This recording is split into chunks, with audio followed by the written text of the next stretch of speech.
I'll take some weed. It's actually been helping me a lot. Weed? You know what? Because when I was drinking, I wasn't really. I smoked maybe at night once. Yeah. You know, I wasn't like a big. And I think the thing is, and I realized, like, say if I drank today, right? Yeah. And I smoked tomorrow, I would feel really anxious and nervous, and I wouldn't know why. It's because of that. I didn't realize how much of that, the constant drinking was like the GABA receptors, how fucked they get. Yeah. And like me, if I do even one day of heavy drinking, I will feel like just anxious and nervous and shitty for the next like 3 days. Yeah. So like, when I started smoking more and not drinking, I realized like, wait, that shit wasn't making me anxious. It was the booze all the time, and it was making me realize how anxious I already was all the time. Yeah. With it. I mean, it's actually funny. All the emotional sensations we feel are actually physical. It's not really.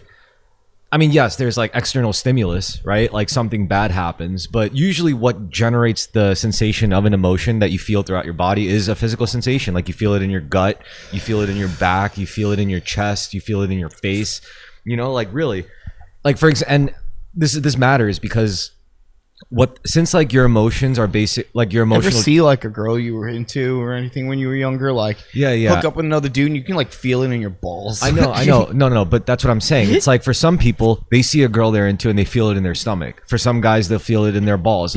Like the point is, it's physical, yes, but it doesn't extend beyond that. Like people make the mistake of thinking like one stimulus is going to make two people react emotionally the same exact way. It's not true. However, what it will do is it's going to do something to their body where they're going to feel it subconsciously, and that's going to generate an emotional response essentially. And you know this if you really reflect on your emotions. Like when you meditate and you do like a full body scan from like head to toe, like closing your eyes, focusing all your attention from the very top of your head to like the bottom of your feet.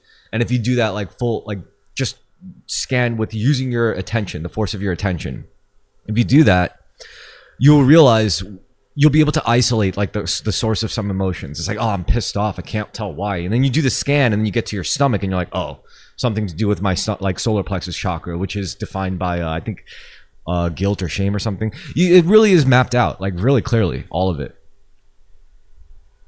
Yeah, it's strange. You know that feeling you get when like, I guess psychopaths don't get this feeling when you see somebody getting like stabbed or hurt or something, and you kind of feel that piercing in your chest, like you kind of feel it internally, you know. And I think that's a part of empathy in a way, but maybe it's that psychopaths don't get that same feeling when they see them like just, you know, they say psychopaths don't feel the same thing when they're hurting somebody. They don't feel that same First empathy. of all, that's not exclusive to psychopaths. Everybody does that to different degrees. For example, let's say you're a paramedic and you literally just see like fucked up bodies every single day. You're going to subconsciously learn how to shut out that like that empathic response, you know, to like project your feeling onto their wounds and their suffering.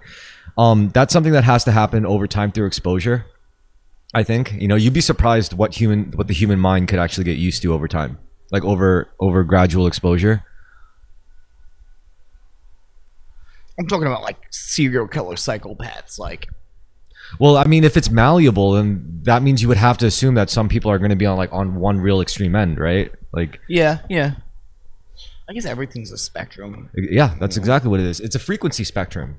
You know, somebody like I have Tourette's, and sometimes I'll see somebody. It's like I wouldn't think they could be diagnosed with Tourette's, but I see that they have a tic.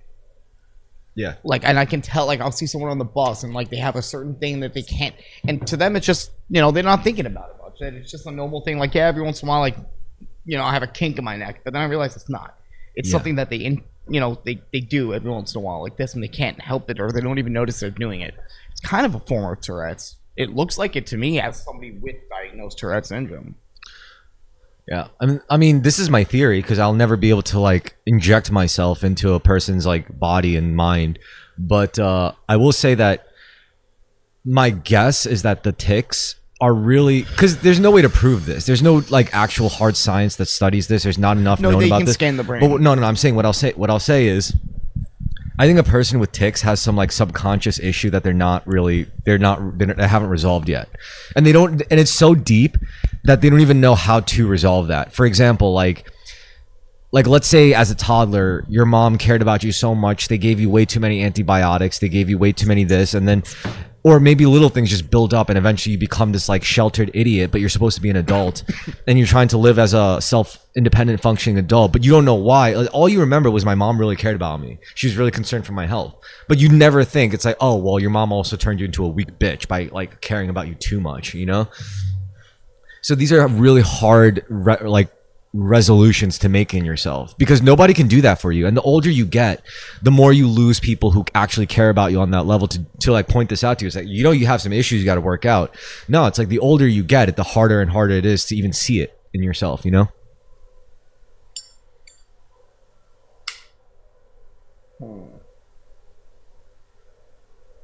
Because Tourette's isn't always permanent. Like sometimes like people have reverse Tourette's, and sometimes people have late stage Tourette's, like late development Tourette's, you know?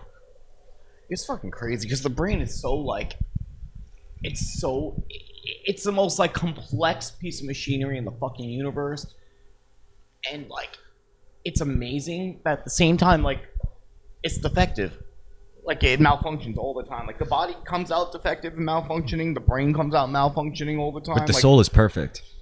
You know, the soul is just pure consciousness, yeah, so it can't really, it's not subject to the laws of nature, but the laws of nature, everything that's subject to the laws of nature is imperfect in a way. I guess, but if there is that perfection in it still latent, that doesn't die, even though the imperfect parts peel away. Well, I guess that's like the yin and yang kind of deal, you know? It's also, think about it. I mean, your mind, like, what do they say? It's like your mind, your brain is very clever, but it is very unwise. You know, it's a very different thing, because it's like basically, you know, it's actually funny. I wasn't able to tell them this like before, but you know, it's like if someone were to come up to me now and be like, why does my brain keep focusing on negative things? I'd be like, that's its fucking job, you idiot. It does, because that's what the thing is. Like, same thing with like a lot of people like with alcoholism and addiction.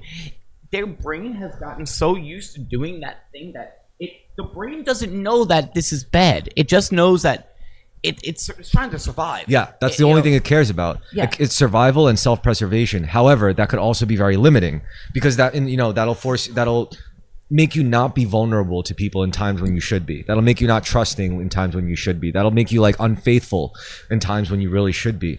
And well, it's instincts. Well, it's funny because like in the, in one of the books in AA, it's like they call it instincts gone wild. Now they say instincts are God-given and they are good, all of them. Even the one, like, as they say, they say we don't want to be, we don't want to talk about anyone else's sex life. Your ideal is your ideal, but it's like, that we believe that our sex powers are God-given, and that like all these things that we have, we need to eat, but we don't want to be gluttonous. So all these things that we have, it's instincts that we need, but we let one or two of them go astray, and it fucks our whole life up.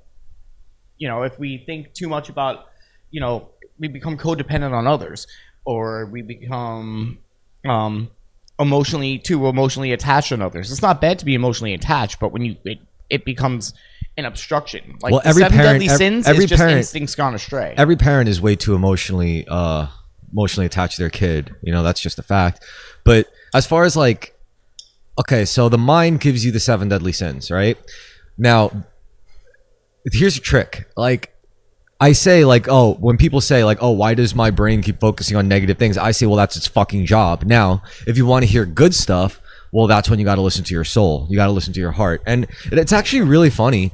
Like, I know some really smart people who just refuse to believe in a soul. It's hilarious. Like, just observing them. I got upset because Neil deGrasse Tyson, like, I like him, but like, he really is like, there's no God. And I'm just like, I would think you would be humble and smart enough to acknowledge a higher force. And it's like, no, his argument is silly. It's so, like, to me, it sounds juvenile. It's like, oh, the universe is way too random and hostile for there to be a creative intelligence. And I'm thinking, like, the universe exists in the first place. That's not probable, is it? You should know as an astrophysicist that just existence in itself was improbable. So, like, Nah, that's a bad example. There's no inherent meaning to it. It doesn't make sense to that's me. a bad example because Neil deGrasse Tyson he's in a very complicated position. He's not just a scientist doing science work. He's a figurehead. He's a fucking spokesperson for He's more of a fucking celebrity than anything. Exactly. So therefore, you can't expect that he says everything he actually believes in. That's bullshit. That's not what he does. That's not his role in the media. He's like a Bill Nye for the science guy for adults. And even then, it's like there's more at stake, like grants and people working under him. Where if in the science world, if you start providing any hint of a creationist argument, I hate Bill Nye too. He's so egotistical. I hate the way he's like, yeah, like he's very like on the contrary, like he's so. He annoys the shit out of me. Yeah. And he had a show once, and it was called so egotistical. So it was called Bill Nye Saves the World.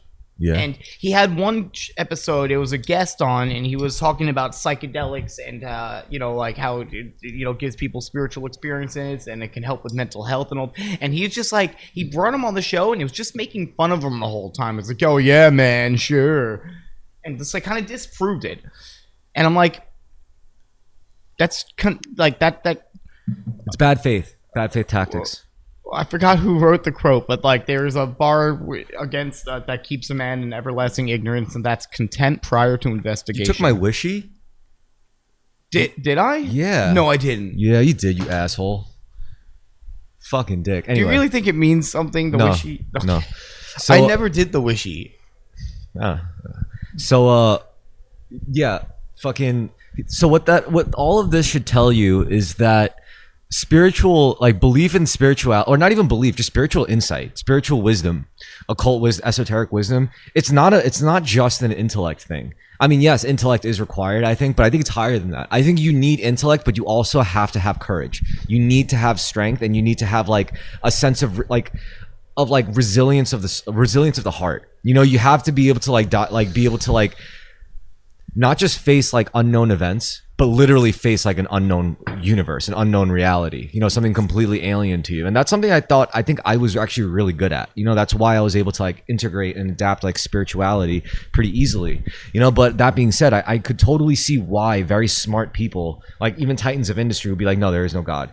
Maybe what it took to get in their position, they had to do some really unsavory things that nobody else would know about, but they would know about. And to believe in God would be to believe that they're going to be judged for that one day. And that's the hardest part about doing shadow work, because the more evil shit you've done in your life, the more you have to forgive yourself. Thoughts. And like everyone has to acknowledge the whole point of shadow. By the end of shadow work, you kind of realize, like, especially like that. That's why the whole good thing of it in the steps, thing is, I heard one guy saying, okay, I did it all, I wrote it all down, and this is between me and God, though. But it's not humbling, because God knows, and you fucking know God. That's why telling another human being, at least one other person, everything helps. And then you realize I am no fucking different than everyone else. Especially if you like with the sponsorship, especially if you have a sponsor who's done this same process with like 80 other fucking people, working the steps with them and hearing their part, they would be like, yeah, everyone has the same thing. Everyone has some kind of sexual thing in their fucking thing. Everyone has something that they thought they were going to take to the grave that no one else did, that makes them fucking weird or feel gross or disgusting or bad. And then when they finally tell it, they're like, yeah, so is that it? That's it? No, really? That's your fucking thing? No, listen, dude. No, the most. It's like the boogeyman. No, the most fundamental. The reason why it's so pertinent and so common is because it's to do with your root chakra. Shadow work is basically working from bottom up. I mean, there's other ways to do it. Aside from shadow work, there's also just ego reduction, like ego dissolving. You could do that just through contemplation. I prefer doing the shadow work, the bottom up. That's what worked better for me. But I know there's another way to do it, which is to literally just dissolve your ego by just sheer contemplation, by saying, I can't find Brendan. Where is Brendan? I see a face. I see organs. I see clothes. Is that all Brendan is? Just this body, just this physical lump of meat? No. But are you just I know you have thoughts. Is Brendan just his thoughts? No. A thought can't generate thoughts. Are you just your feelings? I don't think that's right either, because feelings can't, have feelings, right? So what are you? I can't find Brendan. Where is Brendan? And then if you keep like that, like that self-inquiry path, and yeah, you can reach that state of like nothingness, which is essentially the same thing, you know, as like being connected to the all or nothing. So when you do shadow work, it's like that process, but it's instead of starting from the head, you start from your physical sensations. You start from the bottom chakra, the root chakra, which is your sexual organs, right? And what does that mostly have to do with? Fear. The biggest blockage to your sexuality is your fear, whether it's fear from past trauma or abuse, or fear from shame, you know, something fucked up that you did, or whatever, or something that was fucked up done to you. But it's a fear that's going to be known, that you're going to have to face it. But that's the most essential, that's the most common one, because it's the first one. And then after that it's guilt, right? Because then you have to go through the guilt of like, say like, oh, you know, why didn't I go get over this sooner? Look at all the bad things I did because I was so confused and scared. And it's like, oh, I feel guilty and blah blah blah. Once you get over that, then you have shame, or I think it's reversed, guilt or shame. They're like, I don't know, I kind of interchange them sometimes, but the shame part is more like, oh, I could be doing more. I could be doing more with my life. Like, oh, fuck, I'm a piece of shit. I wasted so much fucking time, right? And then the next blockage after that is going to be like lies.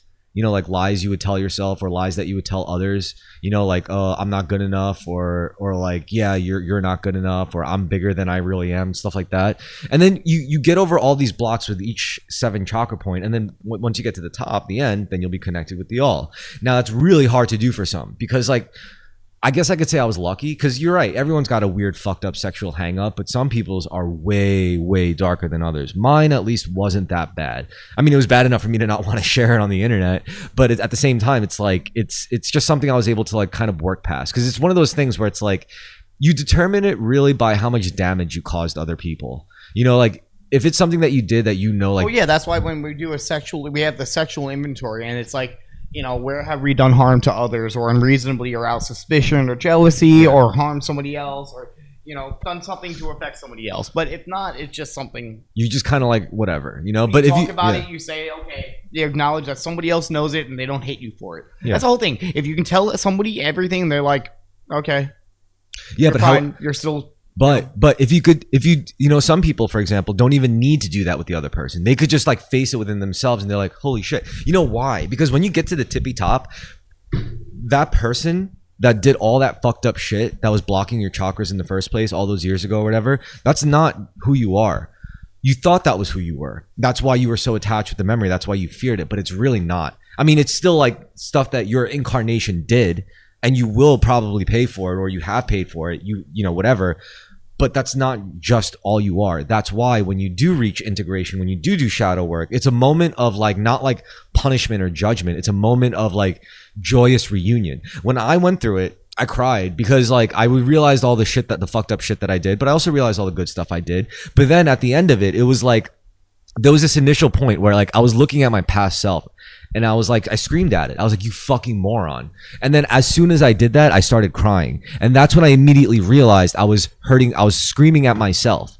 And like, it was just an incomplete version of myself, like a one that didn't know anything. So it's like basically meeting the little kid version of you who's just doing their fucking best in the dark, right? So then at that point, I was like, all right, now we can do this life thing, but together, the way it's supposed to be. We could be on the same team now. No, I'm sorry I was asleep for so long, because you're a new you now. Like you're connected with all there is, because that's who you really are. You just didn't know it. But then once you do know it, then you could go back to your ignorant self and be like, dude, we got a lot of work to do. You know, like, and then that's when you live a whole new life, a beautiful life, you know, of wholeness.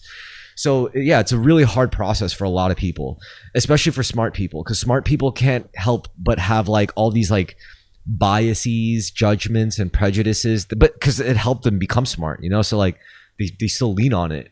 They can't let that go. Not that easily anyway. Or maybe some people just have like spiritual balls of steel, where they're like, fuck it, I'm willing to throw it all away just to see what's on the other side of this fucking veil. Let's go, baby. I got nothing to lose. And that's kind of how I was. I was like, I was single. I didn't have kids. You know, my dad already has his other family. My mother has her other family. And I was just I was free. Aside from like being like generally purposeless, that means you're free to pick your purpose. And that's what I fully embraced and leaned on that. And I was like, holy shit, everything's awesome. You know, like everything was good the whole time, you know? Yeah, I mean, as long as you're alive, the possibilities are fucking endless. I mean, because like think about it, like I'm only going to be doing this life thing for like what, another 50 to 60 years tops. I could just, after that, I'll be incarnated into a different body. It could be worse, could be better. Maybe I won't be incarnated at all. Maybe I finally get to graduate from this fucking school, you know? I hope so. That'll be sick. It's like, actually, you know what? I think it would be a bittersweet moment where it's like you're in the afterlife and it's like, all right, now you're ready to move on to the next thing. And I'm like, but I was just figuring it out. Like I just figured this shit out. Can I try again? It's like, no, see, once you just start figuring it out, that's when he's like, you gotta let it go. It's like, you know, or you can like just hit start new game plus. I think just do the same exact life, but with the experience points. That's what I think. Intact. I feel like I'm literally living my new game plus. Mm-hmm. You know, it's like that's when they're gonna be like, all right, dude, you got to stop playing this shit. And I'm like, all right, you know, like it'll be bittersweet, but I'll be like, got like 80 mods installs. It's it's everything's fucking. Yeah, exactly. It's like you played the perfect playthrough you wanted to fucking play through. All right, can we go now? Like, can we leave the fucking? Can we go play a different game now? The next one. Yeah, I feel like the same way about life that I do about like playing like Skyrim or some shit. Like I'll start a character, and I'll get like halfway through and be like, nah, I'm gonna redo it from the beginning. And I'm like, I wish I could do that all the fucking time, but I would like never get to finish my life anyway because I'd just be like, nah, I should have picked fucking swords instead of fucking. I should have picked swords instead of two-handed weapons. I'm gonna redo it. You know, like sometimes I feel like that in life. I'm like, nah, I should have done that instead. And now I'm already halfway through. Now I'm just gonna hit a new game, and just erase this game, and do it again. You know what's funny? Like I'd rather start a new character. Here's what everyone forgets about RPGs, and this also relates to life. If you gamify life, I like gamifying life a lot. It's fun. Mm-hmm. But one thing you could look at is that's a term, gamifying life. Yeah. Okay. Everyone's got their own loadouts. You know, when they're born, and the point is. Yes, you know, some parts of the game might be easier with one loadout. Other parts of the game might be easier with a different loadout. However, when no matter what loadout you start with, if you get to the end game, you're just going to be overpowered just like every other end game player. You know, it's like it doesn't matter once you start maxing out your skill anyway, right? Like the strongest wizard isn't really that much more powerful than the strongest fucking archer. They just but you could do it where like, okay, you dabble some skill points in this and you realize you don't want to do that. Okay, let me do this instead. And then all of a sudden you branch it out too much, so you can do a little bit of this, a little bit of that, but you're not good enough. No, but there is still a benefit because, for example, then the game scales. No, you're more utilitarian if you branch out a lot. You know, you're being more of a generalist than a specialist. Which I actually think is a superior option. No, it's not. It is. It's always in video games, specialization is better. It's worse.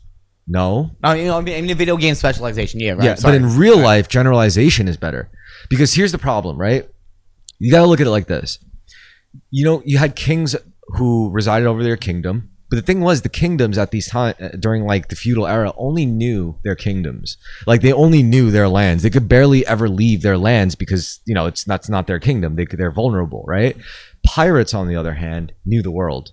You know, and they were the generalists. They didn't know like one singular land like the back of their ball sacks, but they did know what was going on halfway across the world, while the kings of their kingdom could only see their own kingdom. So the pirates, the generalists, were able to tell the kings whatever they wanted. They were able to be like, oh yeah, by the way, the guys across the pond, they're totally gearing up for war right now. Meanwhile, they're not doing jack shit. And then they go across the pond and they tell that kingdom, oh, by the way, the guys across the pond, they fucking hate you.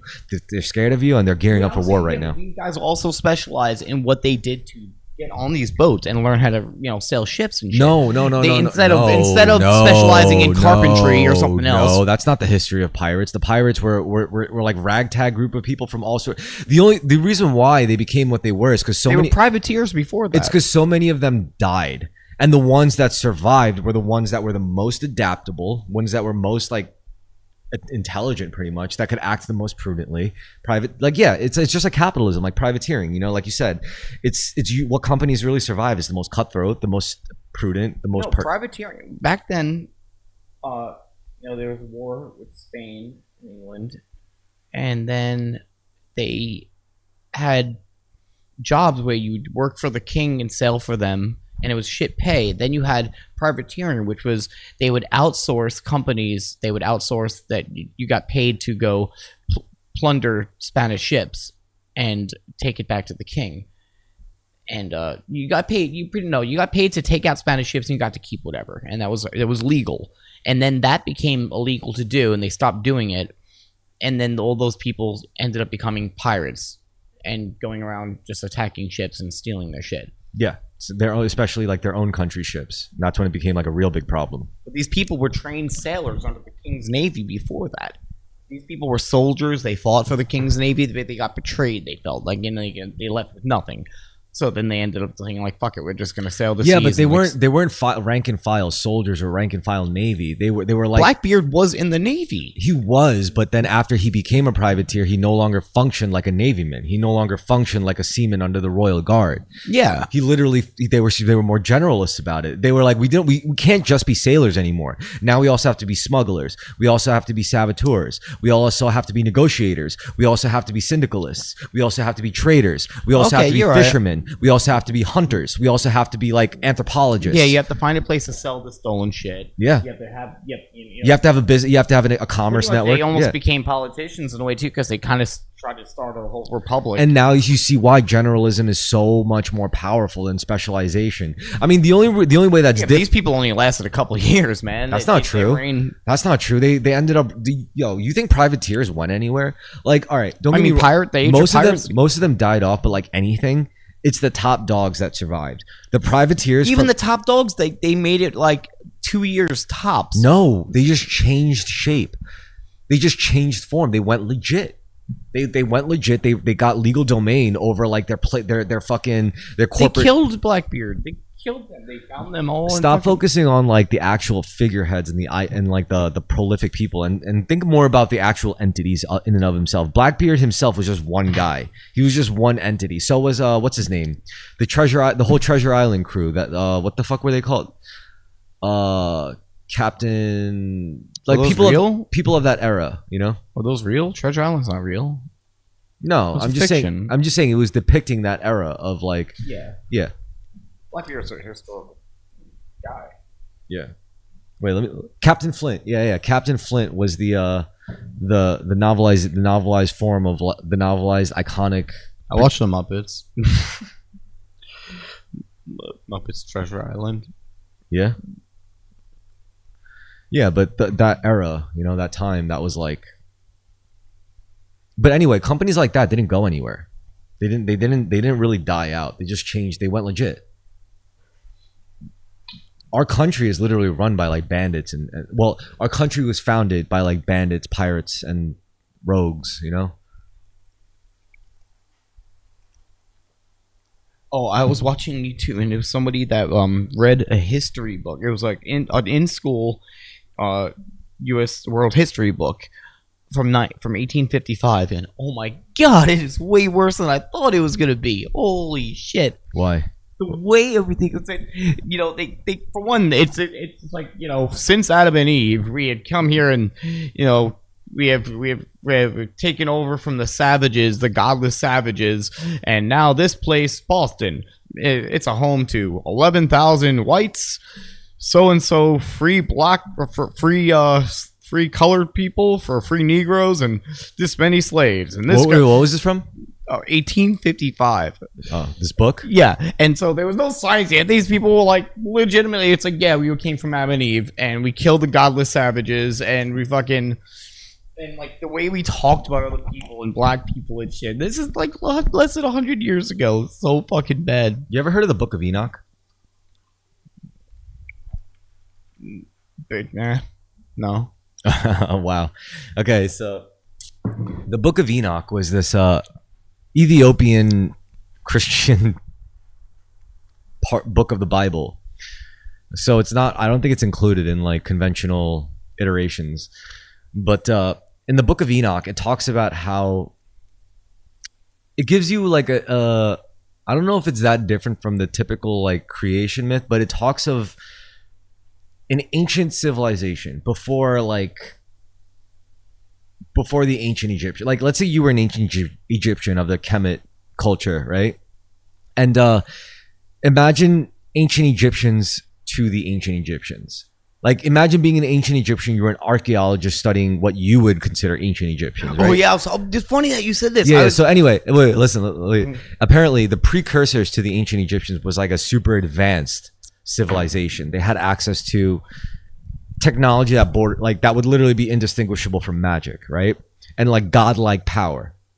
Now, stuff that falls under this would be like Atlantis, you know, like the myths of Atlantis, which was referenced by, like, as we know, the Greeks and whatever. But the Book of Enoch also references, say, the Anunnaki. And then maybe, I don't even know by name or in a literal sense, but they talk of like demigods who came down to earth to rule over us, and they essentially created us.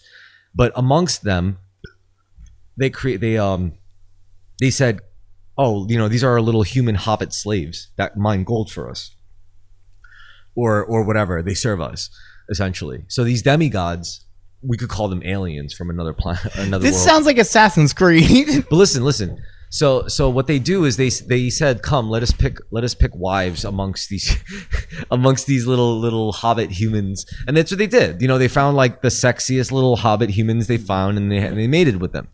You know, they were these like This is the beginning of midget porn, they were these guys. like 12-foot tall like giants, you know, and they were like beautiful and perfect like looking, and these were like apparently like considered like angels and archangels at one time or whatever. And the fallen ones are the ones that fucked up and breeded with the humans. And the ones that, when they bred with the humans, they created Nephilim, like dark, dark creatures, you know, like dark. But we would consider them our lords because they apparently inherited the world. Like once the Anunnaki left, once the demigods left, all that was left was their corrupted spawn, and that's what caused the head honcho upstairs, call him God, whatever. He said, "You guys fucked up. You know, I gave you this divine gift of the earth and, you know, humans to serve you and whatever, and you went and created these fucking abominations. So what am I going to do? I'm going to give you a flood." And like the kind of abominations didn't just stop at like the archangels like fucking the humans and creating like, you know, their weird reptilian bloodline of the Draco reptilian shape-shifting, you know, world elite leaders that we know now that live to be hundreds and hundreds of thousands of years old at a time. Maybe they're immortal. We don't know. But the big thing was like they were doing other things too. Like they knew how to like splice or genetically modify the body. They were able to create like human animal hybrids, like humans with like animal heads or like eagle wings or like, you know, the bottom half of a fish or something like that. And it really upset God. And God was like, yeah, I'm just going to flood everything. And and honestly, the flood actually happened. There's a lot of evidence to suggest that the Younger Dryas actually was a real event, you know, a cataclysmic event, like a giant flood event that happened. And that's insane, right? You know, like that's pretty fucking crazy to know that, you know, we had at one point on this earth human civilizations that had such advanced technology. And it was funny because in the Bible they just nonchalantly said they were giants at that time, and then just move on from there. Like it was like there's a book just missing. nonchalant Because there's a missing book. It's the Book of Enoch. And what's bad about this is it pisses you off, right? Because you're like, why is this hidden? You know, like why was this omitted? And it wasn't just omitted recently. This was omitted over a span of thousands of years. Like this is so clearly the entities that were in charge of omitting that are still around. You know, maybe they are still controlling shit. You know, like maybe they are at the head, at the top of things like the military, Hollywood, you know, the news cycle or the economy. You know, like we talk about the Illuminati or the Freemasons. Maybe they are like descendants of this Nephilim race. You know, every single president was like related.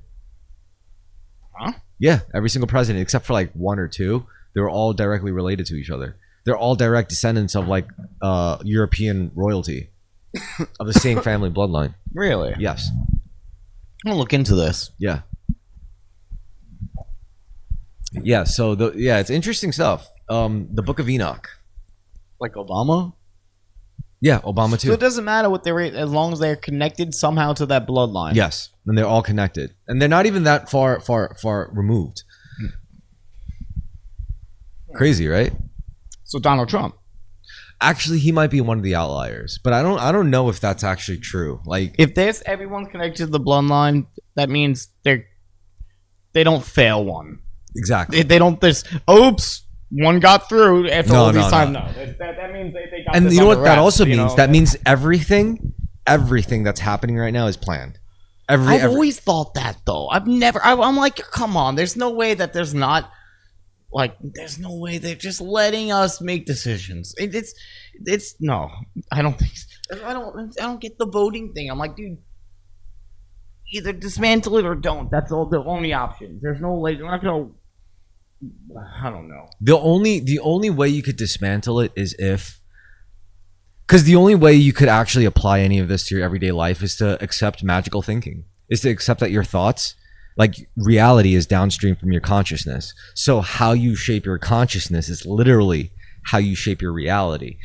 And a lot of people are not willing to accept that. A lot of people are not willing to live that new world, because it is literally like living on a different earth.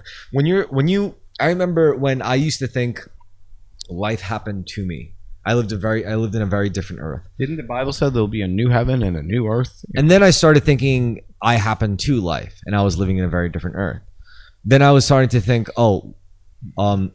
life happens, life happens to me, life happens for me. And then I started thinking life happens through me. But that dissolved actually really quickly. And then it turned into, eventually, I am life. I'm just a focal point of the universe experiencing itself. I am God temporarily inhabiting this human body just so God can experience what it's like to be Christopher, this mortal fucker, you know? And if you could think that way, then you could start really changing Earth, because you got to change Earth for yourself before you could change Earth for everyone else, right? I like the phrase Jesus says, "Where heaven is within." No, I like the kingdom of God is within you. Wear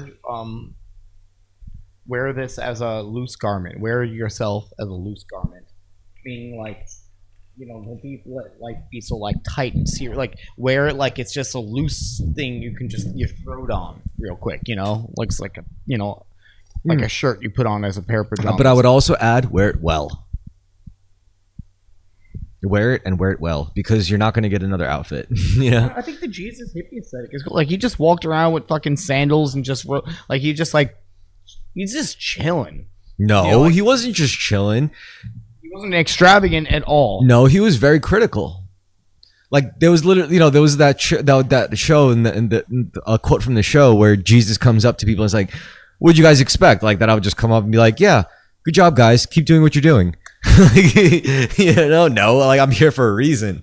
I'm here to tell you things that, no, you're not doing all right. Like, you're not doing okay. You shouldn't keep doing things the way you're doing. Yeah, he definitely stirred shit up. Yeah, exactly. Pissed people off. But he didn't really piss people off in a way that he fucked them over. He pissed people off in a way that, like, it was ego. He pissed people's ego off because he was like, I love how, like, I really wish Jesus was real and came. Like, he is real. No, I know, but like, I'm like, the whole thing here is gonna come back and all that shit. No, he is going to come back, but people get this wrong. I hate it the way people misinterpret this. The second coming. The second coming is not the dead guy coming back. The second coming is everyone becoming Jesus. Yes, Christ consciousness, yes. But I'm saying I wish it was whatever they believe, especially like the conservative Christian types, because Jesus would just be like, "You're all completely fucking wrong." Yeah, but fuck that. Like, I don't like. I like this way better. I think the true second coming, which definitely a fucking. It's not an anarchist, no, socialist. Because Christ consciousness is one that actually makes sense. Because I could imagine Jesus realizing people are going to focus on me, but I know what I have is not me. It's not Jesus. It's not the body. It's not the thing that they see. It's not the literal guy. It's what I know. It's my state of consciousness. He literally gave the body up. He's like, "Look, fuck this thing," and they're just like, Jesus is gonna come back. It's like, look what I gave the fucking thing up. No. I think, but if an asshole like you and me could understand Christ consciousness as opposed to literal incarnation, I'm pretty sure Jesus got it right. He did his job good. Like, he taught us. It may have taken over 2,000 years for it to start sinking in, really. But I think he did it. He pulled it off. And you know who else did it? Buddha. And you know who else? And you know who else did it? Muhammad.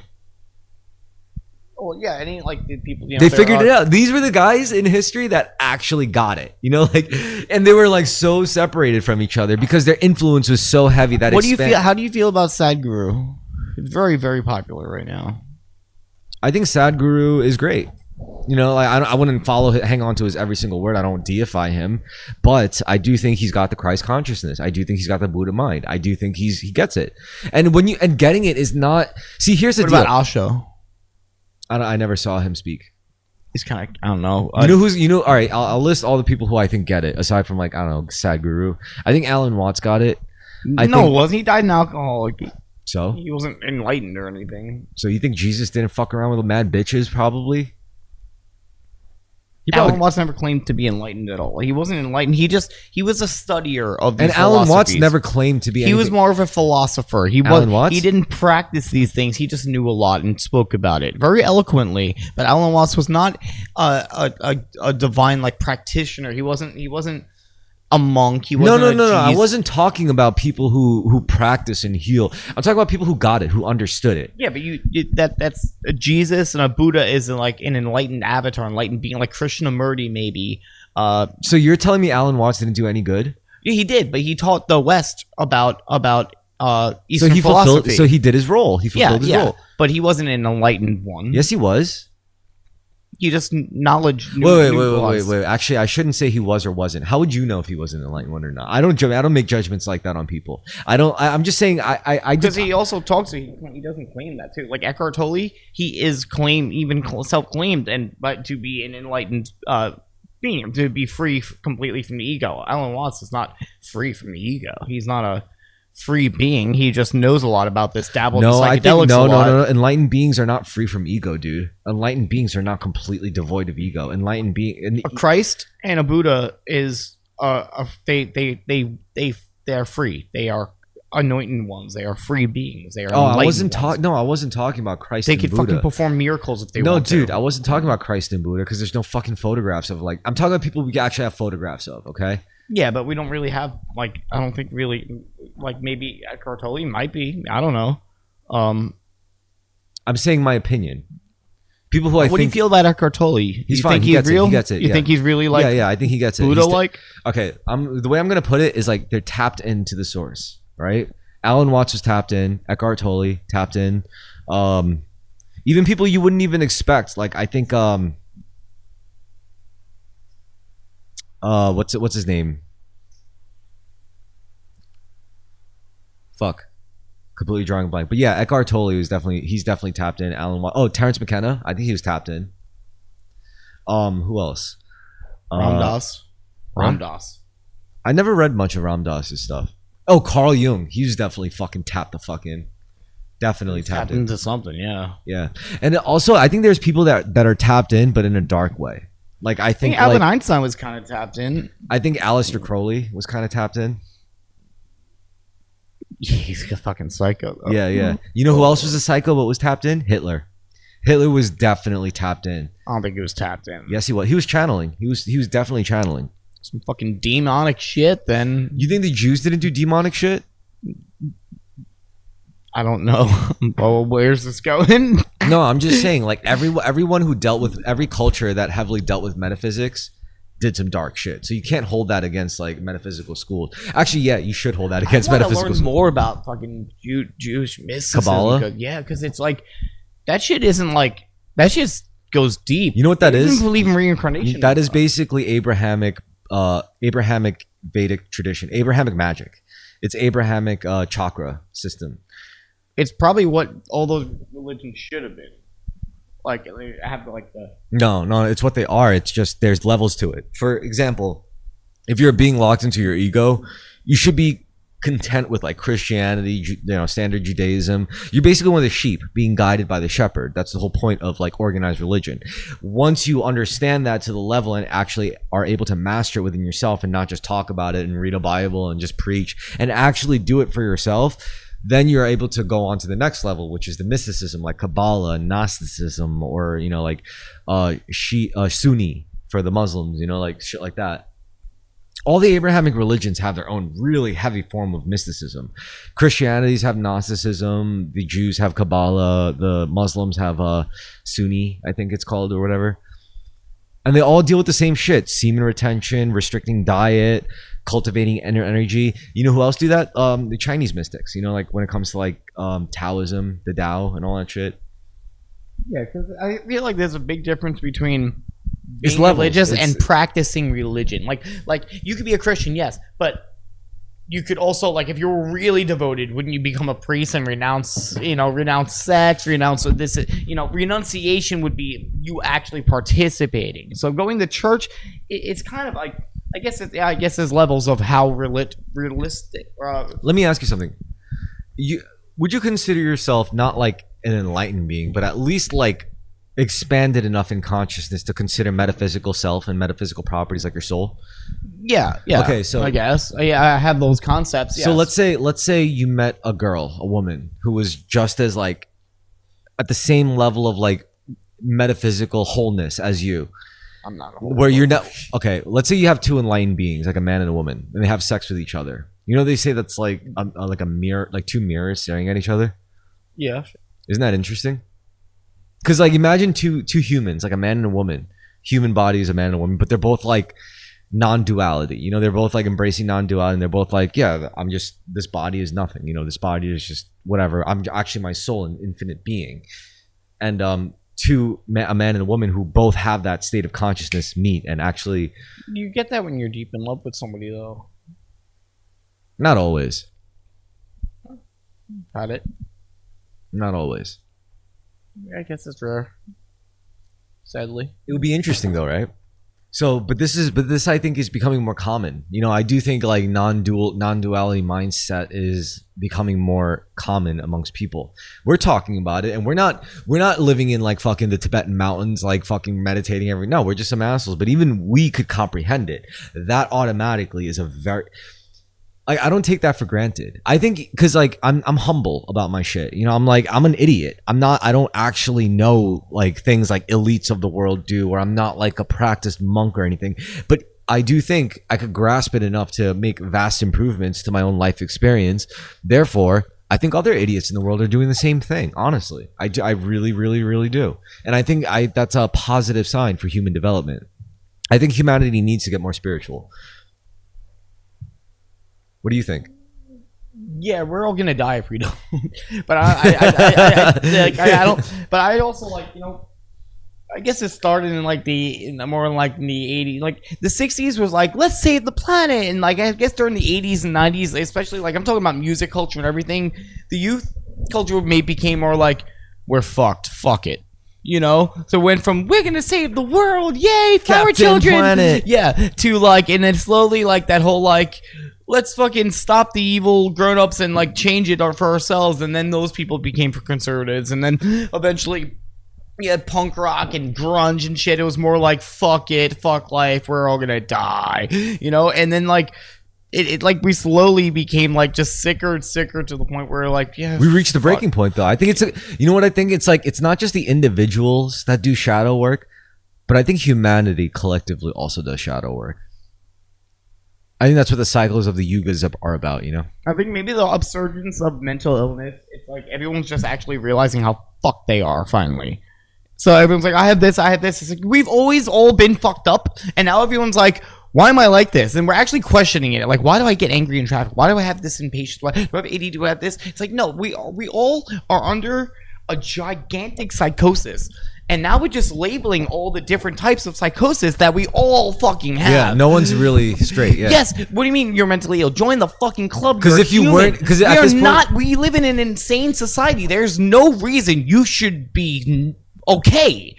Everyone should be like, the fuck is going on? Holy shit! Like, you should not be okay with this. Yeah, so but the only way to make it, the only way to make it from not okay to okay is to make yourself okay, even in an insane world. That's the challenge. So we have to collectively, but also individually, all work on our shit so we can collectively get better. Yeah, but as above, so below. Yeah, as above, so below.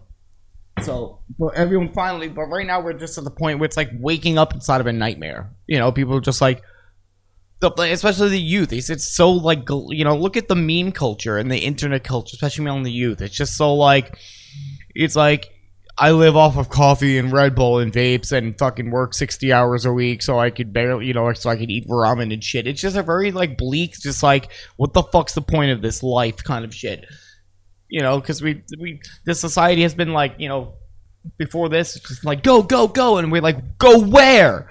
We're gonna die soon. And then like the adults are like, nah. you know, we're gonna die, so fucking here you go. Well, you're left with this shit. Yeah, but when you Like- discover your soul, then it's not that bad. You know, everyone's just like, you know, the ice caps are about to melt. Like, But when you any day discover, now. but again, Like- when you discover your soul, it's not that bad. yeah, but we also have like climate shit too going on. But when you discover your soul, it's not that bad. yeah, or it can collectively we will heal it in that way. But this is the point. We're up to that point, you know, and we're still dealing with shit like people like, you know, trying to bomb each other and capitalism and greed, and so we still have the masses are still affected by this mass psychosis, especially the ones who lead us all, and they might be the ones who are trying to keep us in this mass psychosis. I think the people who are actually trying to keep us into this mass psychosis might not even be people. It could be literally a thought entity. It could literally be like a pattern, an actual living, breathing, conscious pattern. You know, Level like, 6. like you can't hold a pattern in your hands. You can't smell a pattern. You can't taste a pattern. You can't see it, but you know patterns exist, and patterns outlive humans. Patterns are gods. They're spirits. They're demons. Patterns. It's definitely a higher power. Patterns are angels. Patterns are demons. Patterns are that spirit realm thing. You know what I mean? You know patterns exist, right? Yeah. But can you hold a pattern in your hand? No, right? Well, everything is a pattern. Exactly. You know. Everything is a pattern. Everything There's a from pattern in my hand. It's exactly called my fucking, matter. they could- All of matter is so they movement. can It's take my moving in. fucking It's fingerprints. moving in a pattern, right? Everything exists in a state of vibration. Everything from atoms to subatomic particles to molecules. Everything is constantly vibrating. That's what frequency is about. Is the rate at which it vibrates. And that doesn't just apply to physical things. That also applies to thoughts. That also applies to emotions. You know, the rates at the frequency in which your emotion goes from this. And like when you say, like, people think that sounds schizophrenic, but it's really not about that. It's like, imagine like just from understanding the frequency of your emotional state speeds up. It's like, oh, I'm sad. But I know I'm only sad because this is making me sad, but then I know that's going to change, and now I'm happy again. But then I know that's going to change, so now I'm going to be neutral about it and be prepared. But then now it is going to go bad, so I'm sad, but then I know it's going to keep going. And then if you understand this, then you just increase your frequency. That's what raising your frequency really is about, is expanding your understanding, elevating it, so you're not hung up over sad, happy, worried, and then, you know, just going like that. It's you see beyond that, and you actually view the whole thing moving, and when you view it, it speeds up, you know. Yeah, like in the Bhagavad Gita, it said he who is lightened is not affected by pain or pleasure, by sadness or happiness. They, you know, they're one that is in Krishna consciousness is not affected by the ups and downs of anything. Because this is what Same as being enlightened Buddhism or anything else. Like, I said this before, which I love saying this. So same as thy will be done. imagine good times and bad times is like two different ends. And you are like a swinging pendulum moving back and forth between the two, right? It's like sometimes I'm in the bad times, sometimes I'm in the good times. And the only thing you can be sure of is that you can never stop this swing. The problems happen when people try to stay in the bad times because they think that's who they are. Or they try to stay in the good times because they're afraid of the bad times. That's when you get fucked up. Well, you have to accept the constant swing back and forth. You cannot stop it from getting bad, and you cannot stop it from getting good. You can only just like be subject to that swing. However, this is why meditation and prayer exists, because once you discover those things, it's not just swinging left and right, but up and down. So when it swings left to the bad, then you swing up with prayer, with meditation. And when it swings right to the good, that's when you sink lower into your lower, grosser states of matter, your 3D self and your human self, and enjoy it. This is what mastery is about. So when it goes left to the bad, you go up. And when it goes right to the good, you go down. You know, so that's how you manipulate it using practices like meditation and prayer. It's very simple. And you gain more control over this up and down movement the more you do stuff like fasting, not looking at porn, exercising, treating people good, practicing gratitude. And then that this up and down motion gets strengthened by those practices, right? So you're no longer subject to just left and right. Now you get up and down too. And then from that, like once you're in that higher state, you could add another dimension. You know, it's like, all right, now I'm up here. Now I could go from like, you know, like play with more degrees of control, and then you could go even higher. It's always like adjacent, like 90-degree adjacents, you know? Like a spiral. Yeah, precisely. Crazy, right? This is what self-mastery is. And this is why I think self-mastery is so important, because it's the only game that we can all play and that we can all win. There's no other game in this whole reality like that, where self-mastery is the only game that's available to all of us and that we could all win. Am I wrong? I don't know. I haven't mastered it yet. I mean, self-mastery to me is just radical self-acceptance. That probably doesn't even end either. After this, it's probably something else and something. It's probably just, the more you, it's probably like the more you know, or the more you, the less, the bigger it gets, It probably just never fucking ends. What are you most grateful for? I don't know. Wow, how do you not know this? That's fucked up. It's bad. I'm planning on doing a shroom trip soon. No, you know what? You don't need a shroom trip. What you need is a silent meditation retreat. I could get you one. Would you actually go though? I'm gonna try to No, would you go to a silent meditation retreat? Yeah, I would. Like, you can't bring your phone, you can't bring your shit with you. You have to go like. I have to keep my diabetes shit, and it does beat. Yeah, but you can't bring your like phone with you and stuff. You could bring your diabetes medicine. Yeah, that's the hard thing about me.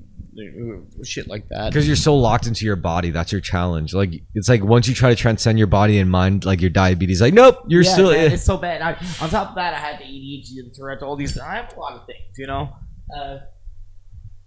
Right now, my spiritual practice is just gonna have to be the steps.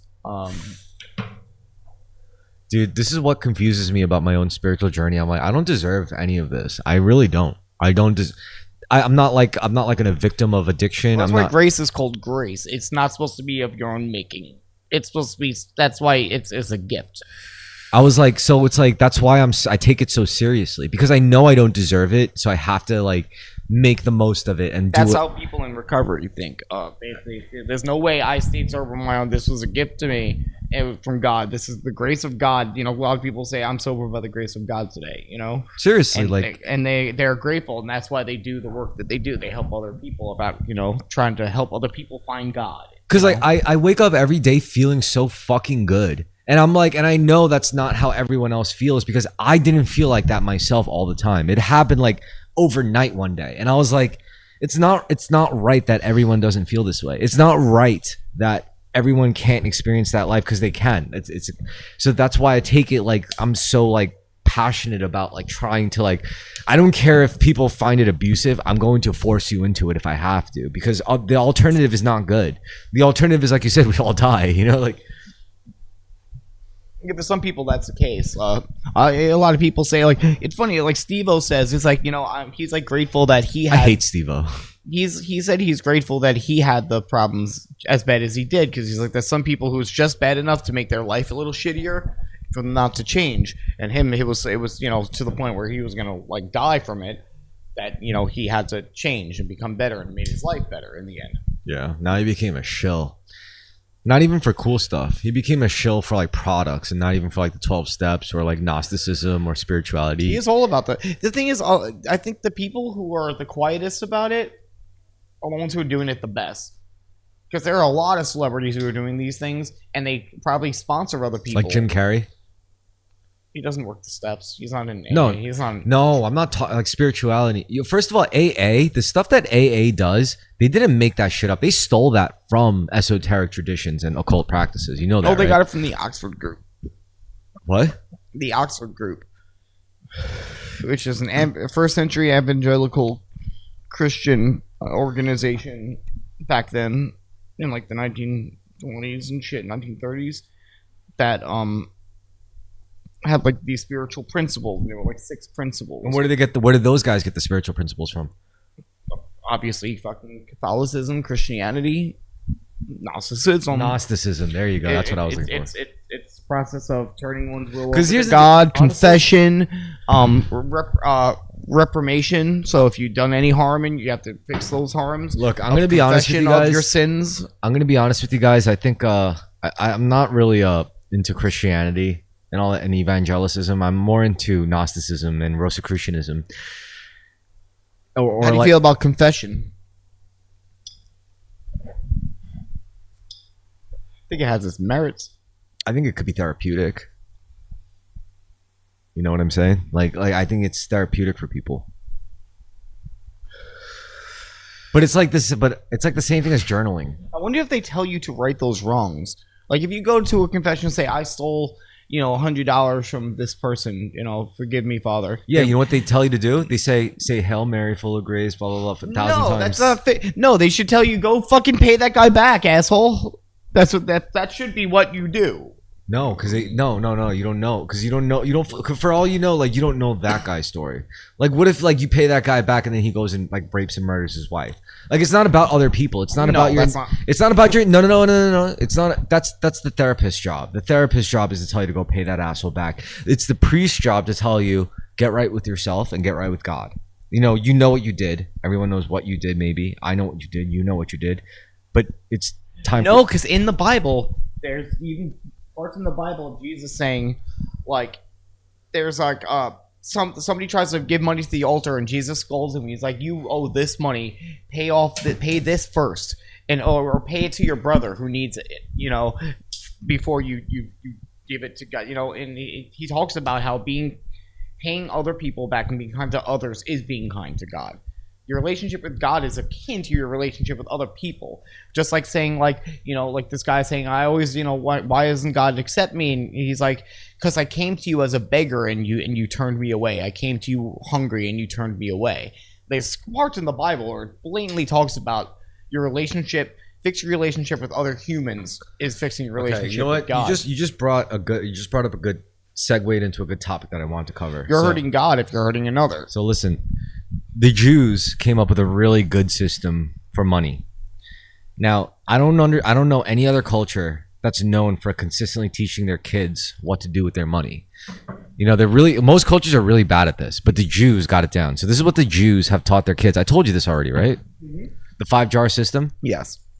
Now, the key about that, well, I'll list it real quick again. It's 10% to God, 10% to friends and family, 20% to investing, 10% for emergencies, like, if you get sick or your car breaks down, and 50% on spending whatever you want. Now, this is a beautiful system. Now, what people take for granted when it comes to this system is the 10% to God. They hear that system and say, oh, wow, I could just use that system and then just, leave away the 10% to God. It's like, no. You cannot leave out. So if you make like $2,000 a week, you have to give $200 a week away to God. And if you're in debt, that's your God. If you're in debt, that would entail what, like donating it, doing charitable, giving it to, what would that entail? Giving it to the church? Invested in whatever gets you closer to God. Like whether that's donating it to church, whether that's donating it to projects that like spread God's word or God's will, whether that makes you more aligned with yourself and makes you act like a better person. So put more money in the basket then, like, kind of deal. Yeah. So that's the 10% that you give to God. So if you make $2,000 a week, you give $200 to God. If you make $50 a week, give $5. Give $5 to God. However way that is to you, it's going to look like something different to everyone. It's going to be like $5 in the basket. It's going to look like $5 to the bum. It's going to look like $5 to my protege. It's going to look like $5 to my passion in life that gets me closer to God. Whatever the case, that 10% to God is very, very, very important. That money system for the Jews wouldn't have worked for them for so long if it wasn't. People look at the 20% to investing, the 10% for emergency, the 10% for charity. No, the Jesus parable where Jesus is, this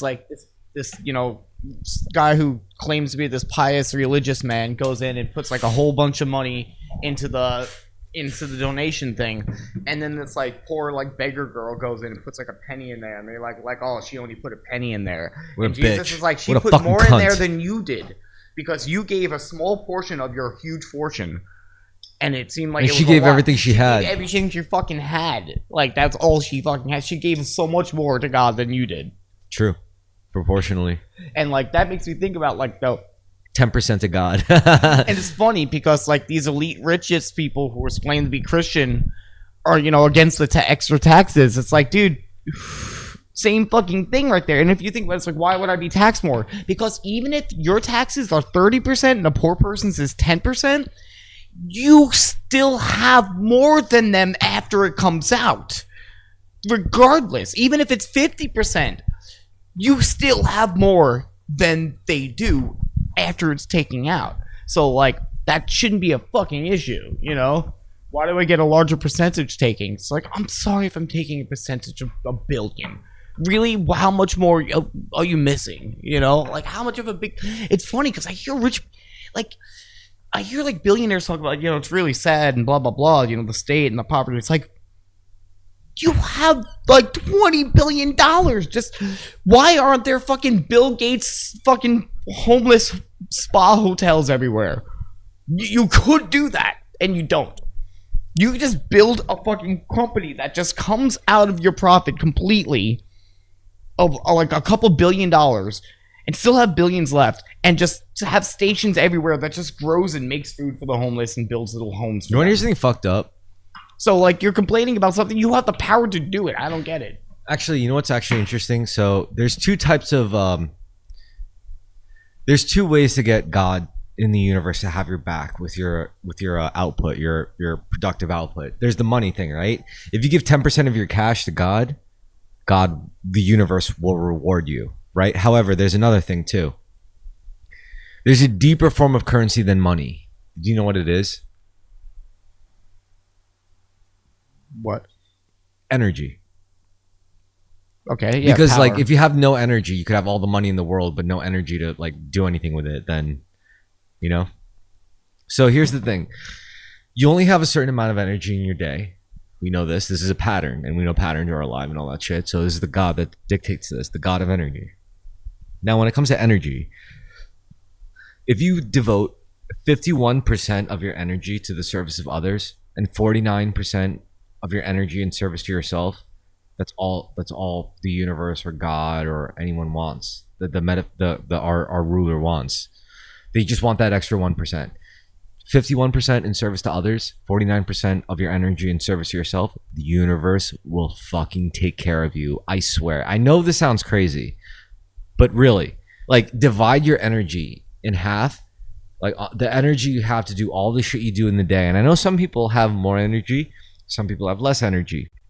But if you, whatever the case, devote 51% to the service of others, 49% entirely to the service of yourself, and life will work out for you. Maybe that's why society's made in a way to keep us like so stressed and tired all the time. Because we're going to be so self-centered. Yeah, it makes us, because when you're in survival mode, I'm sorry, you're not going to 100%. be anything more than self-centered. 100%. Maybe you're worrying about you and your kids, and that's fucking it. You're not thinking about fucking helping anything else. You don't have the capability to. You don't make enough money. You have to do shady shit just to get by and shit like that. You know, you cause people to be self-centered if you deprive them of enough. You know. And yeah, that's a good way of 51% of your energy, guys. 51%. That's all the fucking universe asks of you is 51% of your energy service to others, and 49% can go entirely selfishly to you. That's a lot of your fucking energy, dude. You know how much energy people devote to others? 80%, 70%, 90% sometimes. All the universe needs you to do is just give 51%. That's all you need. Just that one little 1% to tip it over into the scale into good. Isn't that a good system? 51%. Is that unreasonable, honestly, Brendan? Is that unreasonable to be a good person, to give 51% in service to others? What did these things entail for you? Giving space for people to express themselves and be themselves, because I know they don't get that enough in their own lives. And also, my martial arts practice, you know, because like I help teach a lot, you know, like I'm a teacher, so I have to like help my students like become better swordsmen, swordswomen, you know, sword fighters. So I have to devote a lot of my energy to that, which means I can't like do meth, I can't do heroin, I can't do crack, I can't fuck hookers and get STDs. Like I have to take care of myself to be able to be a good teacher for these kids, you know, because they rely on me. They want to know how to be a good sword fighter, so I gotta be on my game, you know. And that to me is putting 51% of my energy in the service to others, because I love this and I love swordsmanship. So when I teach swordsmanship, I'm not just teaching swordsmanship. I'm teaching them not to do crack. Well, I'm also teaching them my love for swordsmanship. You know, to have love for something to this extent. And it may not be swordsmanship for them. but at least they know what it looks like when a person loves something that much. Yeah, that's the most important from a teacher. Right? Because then a student could look at that and it's like, well, you know, my sword teacher loved swordsmanship so much, and I don't love swordsmanship that much, but I love drawing this much. And I understand what it's like to give that much of yourself to something you love. So I'll apply it to what I love. And that's what I want to teach them. I don't necessarily want them to be that good at swordsmanship, because then they'll be better than me, and I don't want that. No, really, what I want to do is I want to transfer the love I have for swordsmanship. And if they, trust me, if they love swordsmanship that much and they want to get better than me, I'll show them how to do it, and I'll show them what it fucking takes. But what I think is mostly valuable is the love I have for swordsmanship. So if you could take that, and I teach you, you're not going to get very far without extreme enthusiasm for something. Exactly. You know, you're not going to give a shit enough to do it. To love something so much, to sacrifice your own like energy and well-being and body for it, like that's important. That's what it's all about. For me, it's music first, surprisingly enough, which is actually really fucked up, because like it's like, imagine like going before God and it's like, I want to be a great musician, and God's like, the best I could do is an uncanny ability in Japanese sword fighting. And I'd be like, what the fuck, man? Like, dude. Oh, great. This is going to get me laid. But it's funny. You know, it's really funny. Because it's applicable. You know, like you could apply music to martial arts, and you could apply martial arts to music. Why do you think people are born with like mental, like schizophrenia and shit like that? Schizophrenia? You're asking about schizophrenia? Or like Down syndrome or something? Like why is that like something like? Well, no. First of all, Down syndrome and schizophrenia are very different things. Okay. Well, like any like type of illness that like separates you from society, kind of. There's a lot of different illnesses of very different natures that separate you from general society. And the general society sets you apart. And here's the thing about general society. General society is not natural. General society is the most unnatural thing ever. General society is, if anything, the friction, you know? How do you feel about autism? Soulless.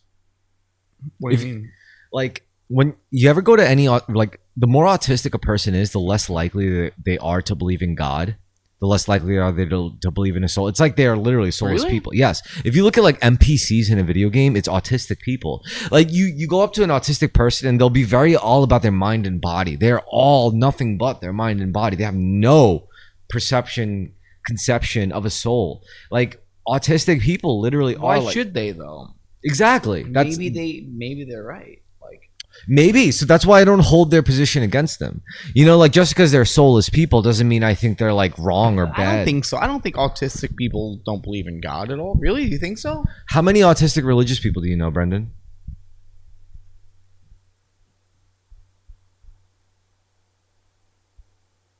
You're really thinking about it. Like, how many spiritual autistic people do you know, Brendan? I thought I was maybe. No, Brendan, you are no. You are definitely not autistic. Definitely not. Dude, You know what you are? You're physically fucked up. But like, if you had like a I got some mental illness diagnosed. Diagnosed.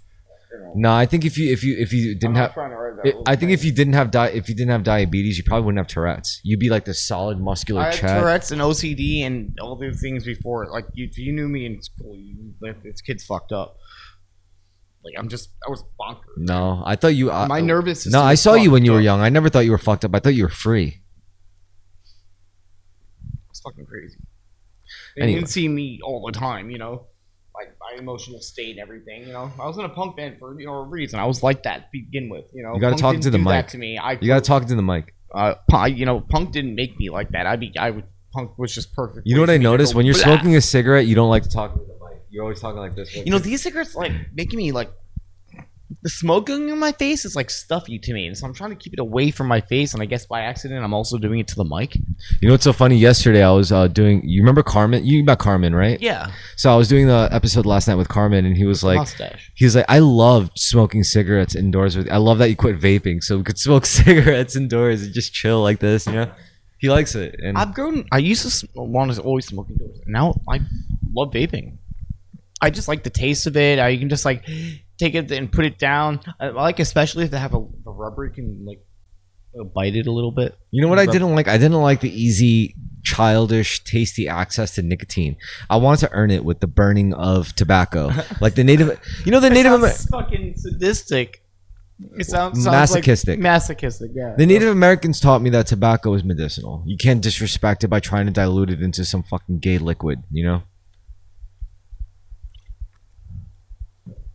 So I decided to switch back to and I first of all, here's the thing. I do think like nicotine, tobacco, it offers sacred. It has sacred properties. The way we have it. Dude, I smoke like when I'm not doing a podcast, not going to a party, or not driving. I ration myself 4 cigarettes a day. You know what would like to do? Get a pipe, like a tobacco pipe. Carmen smokes pipe. You've seen his pipe. You've seen him smoking his pipe. You're like, you really smoke a pipe? And he's like, yeah, man. I love smoking my little tobacco pipe. You know. He's so like Williamsburg, Brooklyn. He reminds me of like Alan Watts. You know what? You'll love this. So guess what? I taught him how to ride a bike. He didn't know how to ride a bike, and I literally taught him. Wait, really? Yeah. I would have thought he rode like a track bike. No. I just taught him how to ride a bike. You know how satisfying it is to teach an adult how to ride a bike. Seems like hipsters should know how to ride a fucking bike. He's not a hipster. It seems very hipster. You know what? You know why he's not a hipster? It's not negative. No. You know why he's not a hipster? He's like this. He's like, mustache, no, it's the way he talks, and it's his lexicon, his vocabulary. He's able to talk on a rant like that sounds so like profound and intellectual for 30 minutes straight.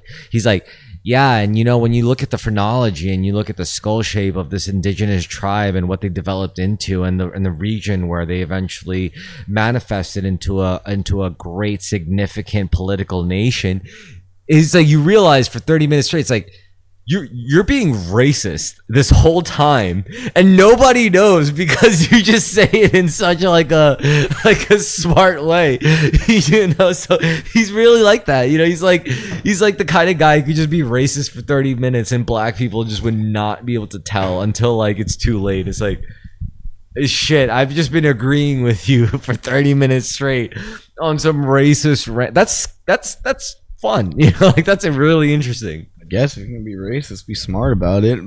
Yeah, because he's not just like, you know, being like surface level shit. He's talking about like history, like phrenology, genetic history, biogeological domains and all that. It's crazy. It's because, you know, like a lot, because there's that whole like narrative saying like IQ isn't real, and that's already the start of like, hey, wait a minute, you know, like we shouldn't jump to that yet, you know, like. Because the problem with IQ being real is that it's very contingent on genetics, and nobody likes that because that, you know, leads to easily, it's like a slippery slope down to eugenics, and nobody wants that.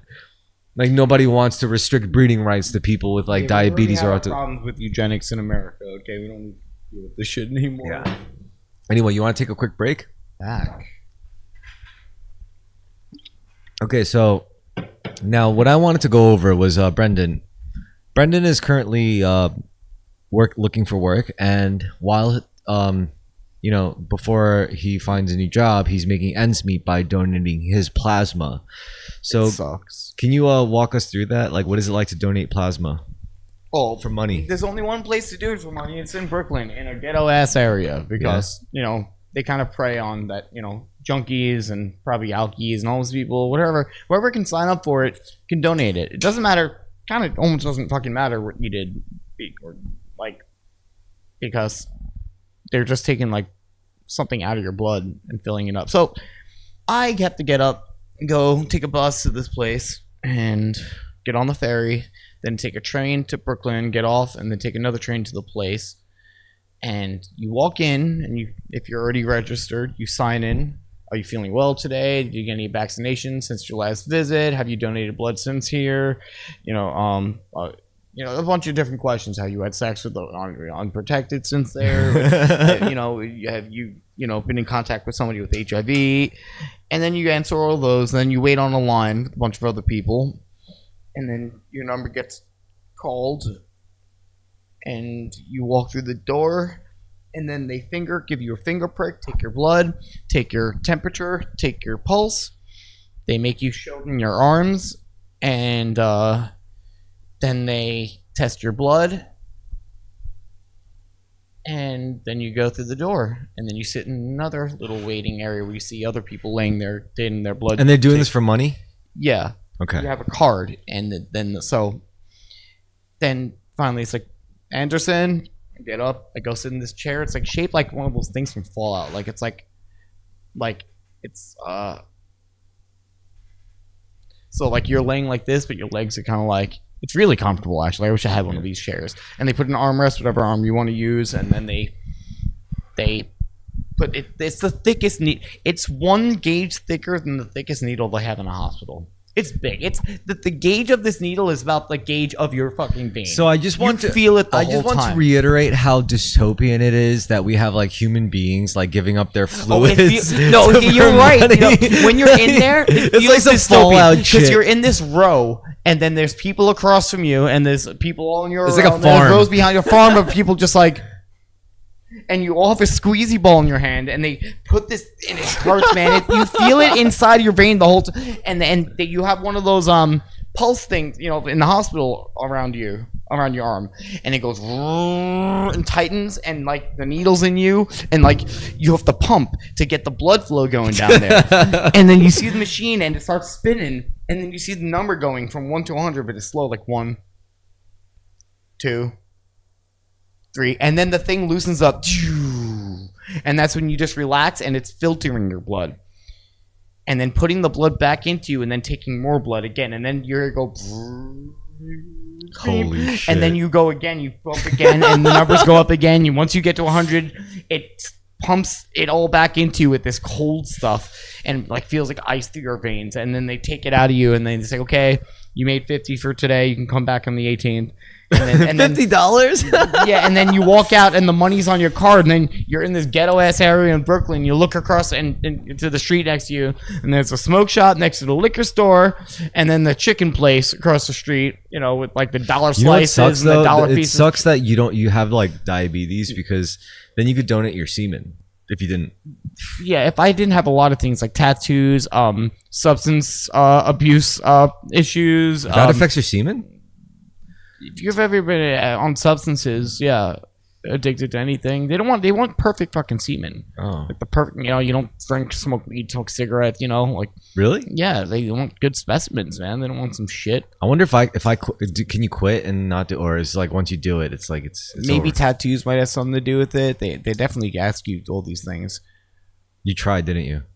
No, I just know, But no, after, and so you leave, and then you go, and it's such a ghetto. You're in a ghetto neighborhood when the ATM lets you take out increments of $5. You get some crack. No. I thought $10 was ghetto. Yeah, no. This way, and it's like, it's always and they're $20. 99-cent ATM. So you either go into the Chinese restaurant, the smoke shop, the liquor store, or the chicken place. Yo, isn't it frustrating when the cash only bars only do $20 increments, and you're like, fuck you, I'm only here for like a beer, and you're gonna make me take out $20, so that's gonna make me get a beer and a shot. Might as well, right? They make money off that ATM machine. Yeah, that's why they have it. They don't even I've heard like I always thought it was like it was annoying if I went into a place, just used the ATM and just left and didn't buy anything. But no, they are actually making money. Yeah, it's a $3. There's a $3 fee, obviously. Because I asked Alex, because he runs a business. He has an ATM machine. He's like, no, I make money off of it. I'm like, oh,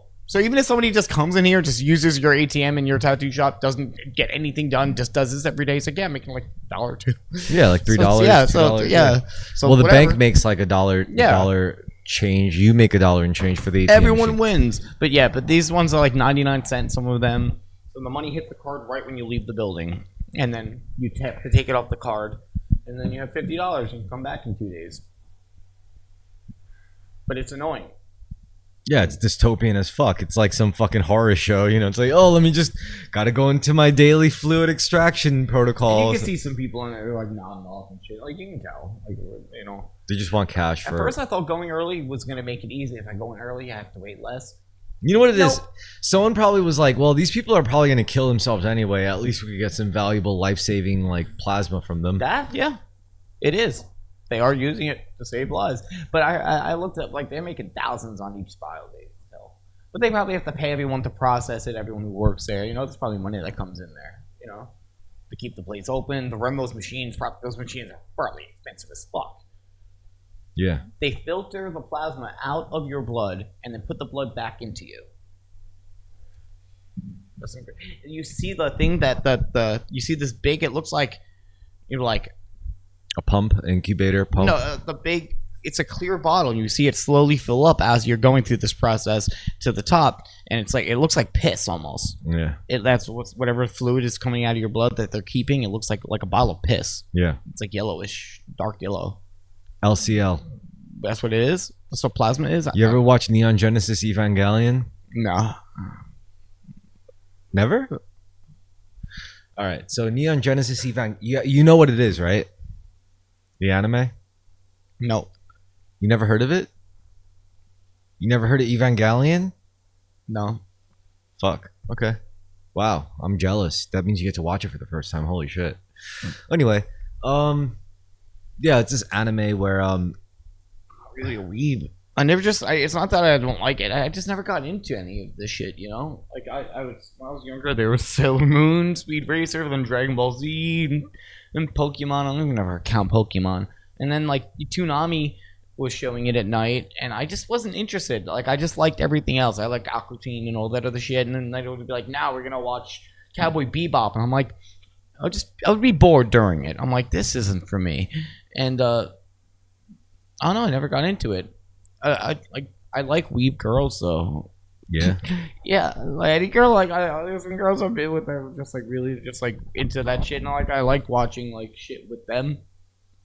So like, if there's any weeb ladies out there, down. Damn. So you really want a girlfriend at this point, huh? No, I like weeb. I'm just saying, I've been with some weebs. I like them. It just I don't know. It's like the weeb personality. Can I ask you something? Do you really think like? Because I know the whole Anderson family is like really into the idea of like staying in that house together as like like the. They're not Anderson. I'm Anderson. I mean it's the Mullen family. The Mullen family really wants to like stay in this house and like together, and like have like this fucked up Brady Bunch dynamic, especially after like the parents are gone. Like once the parents are gone, then the kids are literally just gonna have the house, right? I don't know. Probably. Yeah. No, that's. I mean, what else would it be? So that being said, like they sell the house. I don't fucking know, but like that being said, like if you really wanted a girlfriend, could you imagine a girl like really just down with that? Actually, maybe there would be a girl. There's probably a lot of girls who'd be down with that. They have their partners pretty much living with them sometimes. They'll stay over for the weekend at least. Yeah, but they're young. All your siblings are like really young compared to us. Seamus is a couple of years younger than me. Yeah. At this point, I'm 35. He is like 30 almost. That's cute. He's gonna be he's like 28, 29. Fuck, man, I love being 33. I just want to say like 33 is a sick year. It's an important year. Jesus was 33 when he died. For you, maybe. Not everyone's 33 is I don't know. How was my 33? I don't know. Your 33rd year was important. Shit, I remember 2 years ago. Your shit was good. What was I doing at 33? You were in Texas.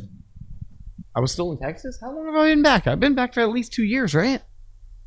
33. Oh, 33 was you were going through a lot of transformation. I was here, right? My favorite time with you, one of my favorite times with you was fairly recent, was when you came back to visit. And we went to Farrell High School, and then we did what we did. Yeah. That was so fucking juvenile. I'm 30 something years old. You know what? We're doing.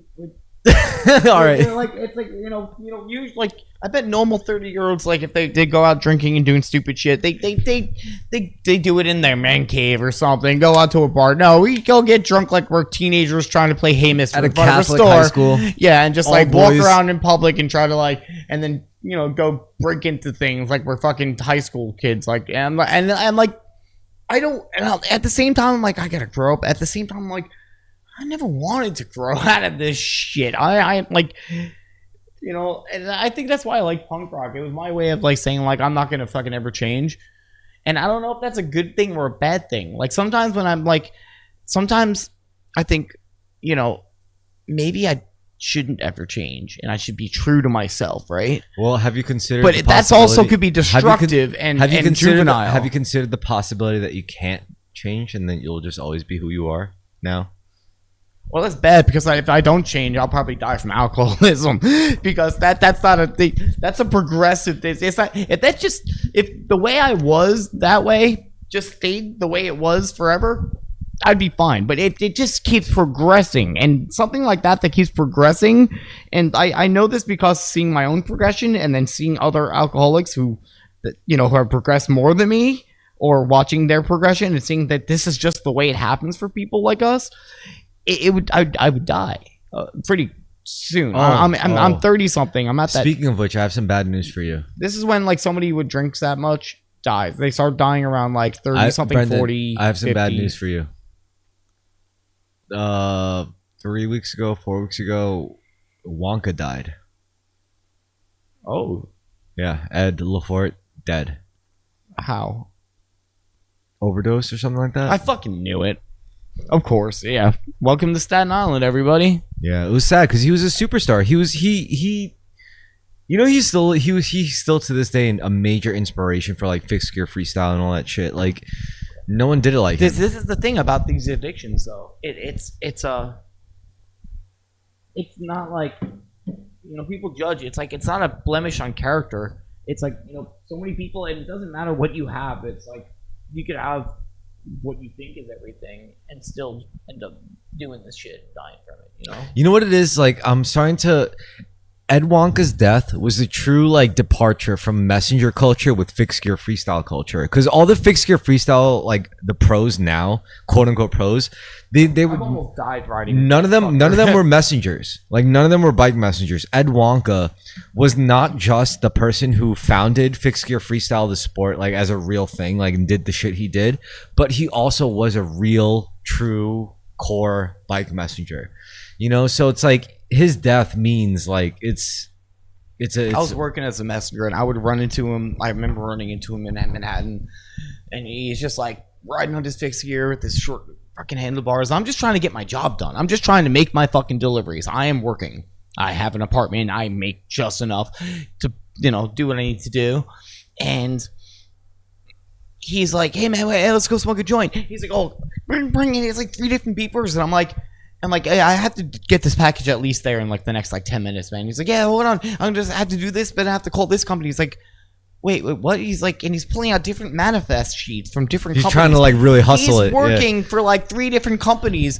You're not supposed to. You can't. No, you're supposed to work for a company. No. He was all about the big. That's he was like the big like cartel. getting a job with the UPS, but also working for FedEx. the USPS and FedEx at the same time without them knowing about each other, and secretly doing FedEx deliveries while you're working for the UPS. Like that's what that's like. But he's right. He was right about it because that's what it turned into. You got dudes out there who's working for Uber Eats, who's working for Lyft, who's working for like all that shit at the same time.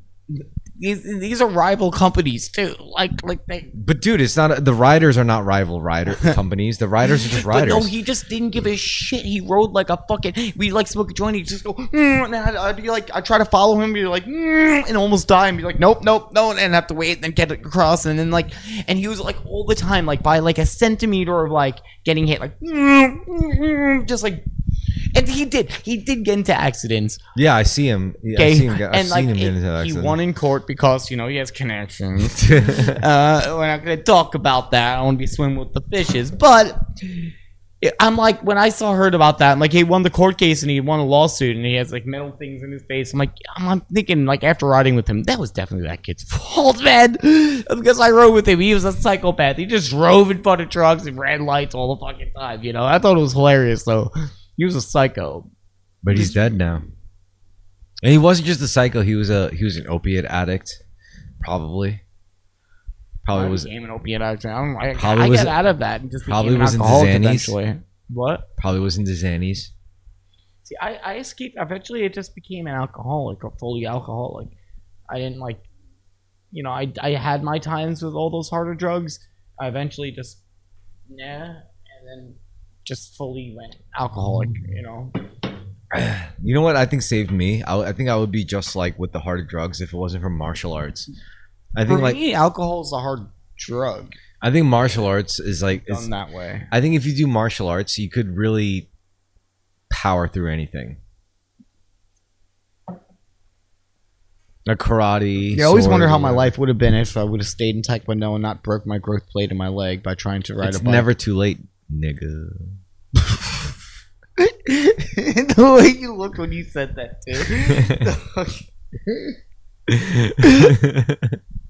Yeah, it's never too late to learn martial arts for sure.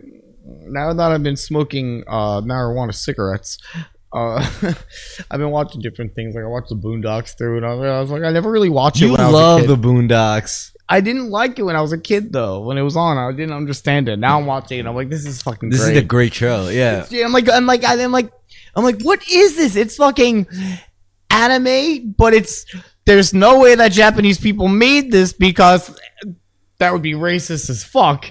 But they do. You saw the Japanese dub for the Boondocks. Yeah, but they dubbed it. Yeah, but like it's an American anime. You can't just be the voice. I hope the voice acting is black people. Did you see the Bob Ross episode? That was really good. Yeah, I recently saw that one. That was Yeah, so the paint. good. Yeah. Come on, Riley. We're just gonna create a little painting here. We're just gonna get our feelings out on this canvas, and he's just like tagging the fuck out of this shit. It's so good. Just shooting at the cops, getting away. My favorite is the kung fu samurai fights. It's like kumite. Yeah, it's like no matter who, every fight turns into like a kung fu fight, and they just pick like even the grandfather, out of nowhere, like yeah, and like it's super like anime, what it is? it gets super like anime. Here's the fight. deal. Here's what I'm gonna straight up say. It's smart black people just want to be more Asian.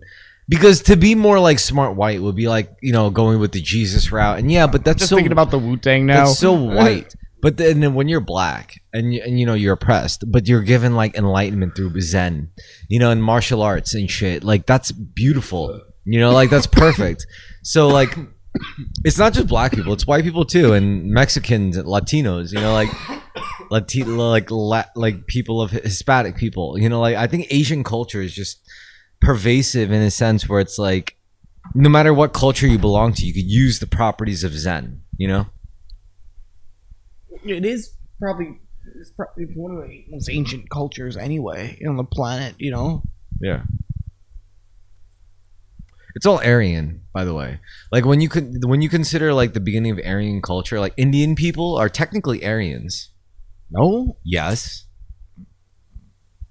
Aryan culture started when they first domesticated horses and they traveled east. Like they went over Africa and then they went all the way over to East Asia. And yeah, it's all this. That's why like you see like Northern European spirituality somehow align with a Vedic tradition, like with Indians and Buddhism.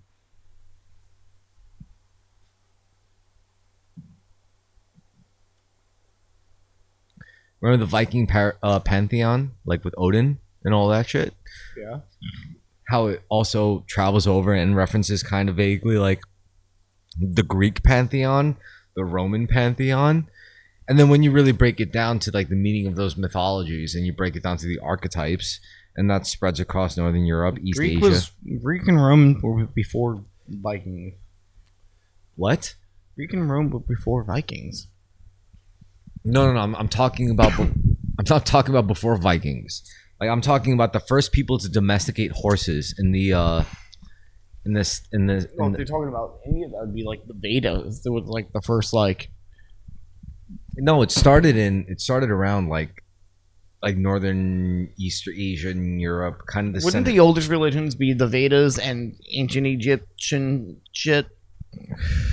No, there was the steppe people. I think the Kazakhstanians or whatever. Like they're precursors who were the first ones to domesticate horses, and they spread out. They were the basis for Romans. They were the basis for Celtics.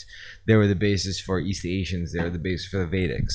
Like it's all about who domesticated the horses first. Because that's a big deal, is it not? Like to be able to domesticate beasts of burden and to be able to, so you could carry shit for me, you could pull plows for me, you could toll the land for me, you could, that's a big deal. A big sign of evolution. Yeah. You know what else is true? Does any other animal do that to another animal? No, monkeys don't do that to any other. No. Donkeys, horses, like that four-legged beast of burden creature. Yeah, does any other creature on the planet domesticate any other animal? on there and like tame another Yes. creature. Who? On a microscopic level, like the parasites that take Oh, over the slugs, and you know what I'm talking about, the zombie That's slugs. not taming. That's No, that's possessing. taming. That's That's, fucking that's taming. that's poisoning and taking over. Its No, body. that's taming. That's taming. That's what we do. We don't take over its fucking body. Yeah, we do. We with our literally bodies. We don't go inside of it.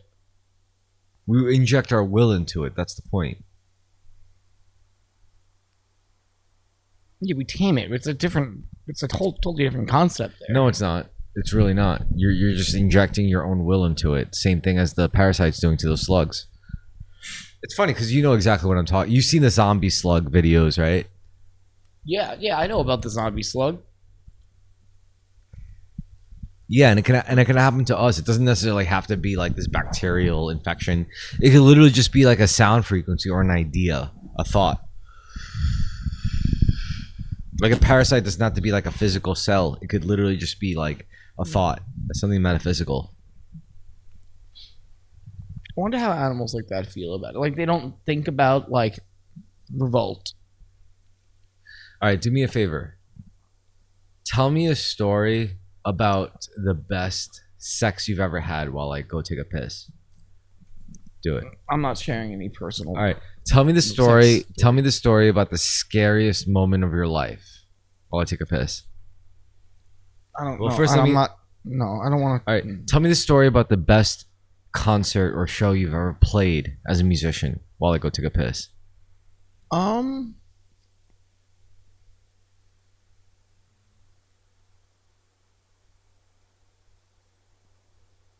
Can you? Okay. All right. Start. Tell the story. I have a couple shows that are coming to mind. What's the first one though? Not the best one. The first one.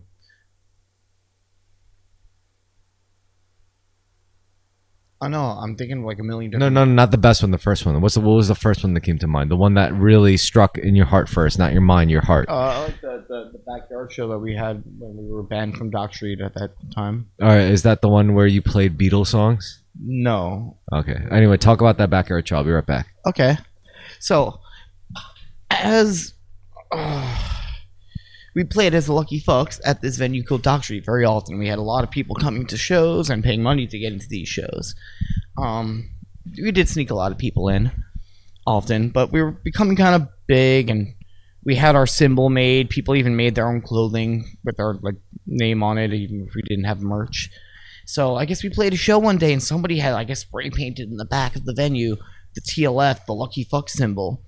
So we had a show coming a couple weeks after that, and maybe it was like a week or so before that, and the promoter said, yeah, you guys aren't allowed to play unless you clean this up or fix this, because you spray painted your band's logo outside of the venue. And we were like, we didn't have anything to do with this. And they're like, well, you still can't play. I'm like, this is bullshit. We had nothing to do with this, and we want to play. And we already had people coming to it, and we knew the other bands playing that show on the bill, some of them. And even if we didn't, we like reached out to them, and they kind of knew about us, and we said, hey, we're the Lucky Fucks. They're not letting us play this. We have this band and this band are already dropping off that show and coming to our backyard and playing here instead. So we had all the bands drop off, most of the bands drop off the bill and play in our backyard that same night at that same time instead, and we promoted the fuck out of it with what little time we had. I was working at a gas station at that time on the south shore of Staten Island. So I got on the train, and I'm on it, and I see and you don't really see a lot of punk kids in Staten Island. And I saw some get on the train and sit down, and I'm coming home from work and ready to go to my backyard to have the show. And I see some more kids get on the train at the next stop. And by the time we get off at my stop, there's like 30 or so like punk rock kids. Like, I guess I'm like, hey, are you going to the Lucky Fuck show? They're like, yeah. I'm like, that's at my house. And so when I get to my house, there's like lines, and there's police follow me out. So there's like lines and like droves of like punk kids coming. There's hundreds, like way more than would have been at that show. I heard like nobody like went to Dock Street that night. So we did. We showed how much power the musicians had over the promoters. But it was a crazy show. There was hundreds of people. We played during the rain too, and we did charge we charged like $3 each. My dad was barbecuing, and everyone got to eat. It was hundreds of kids there, and they had a mosh pit in my pool in the rain, but they were all wearing like spikes and shit like that, and carved a hole in the pool, and the pool broke. We had to buy the new pool, but we had like some money from there's a couple of bucks at the gate that we charge everybody to be able to fix or get a new pool. But yeah, that was one of the coolest times. And then they started letting us play Doc Street again. I guess they showed how much power we had. We could probably influence the other bands and just like not. They realized it didn't really fucking matter. What? They realized the grudge didn't fucking matter. Well, no, they realized that we were able to convince the other bands to not play there and play in my backyard instead if they didn't let us play. Right. So that means we could have just at any time like, yeah, guys, everyone fuck Doc Street, and we were like, we had, I guess, influence at the time. So yeah. But yeah, I guess it was a misunderstanding. We did not fucking spray paint anything. We had a riot at a show too, and like people tried to blame us for that. No, we didn't do it. We were playing music. Yes, of course, I wanted that. The best backyard show that I've been at your place was the Hyena show, and you played a cover of something. You would have known, did I think we played a heavier cover of My Guitar Gently Weeps. That wasn't really my decision. I didn't want to do that song. So you weren't around during Lucky Fucks much. No. I was during Hyena. No, yeah. It was a Hyena show. You did a backyard show in Hyenas, and you covered a Beatles song. And Sabina went crazy over it. She was like, ah. I have such shit memory, man. She tells me things all the time like, that happened? I have no idea. And things that I'm like, dude, I would have fucking remembered that. I don't know what's wrong with it. They say depression, ADHD fucks your memory up. And also I realize a lot of the time that my memories, which there's no way they're completely actual memories because they are in third person. There's no way I experienced it like that. Okay. There's no way I experienced that memory in third person, but I'm seeing it in third person when I think about it. So that's not even a real fucking memory. I don't even know what the fuck that is.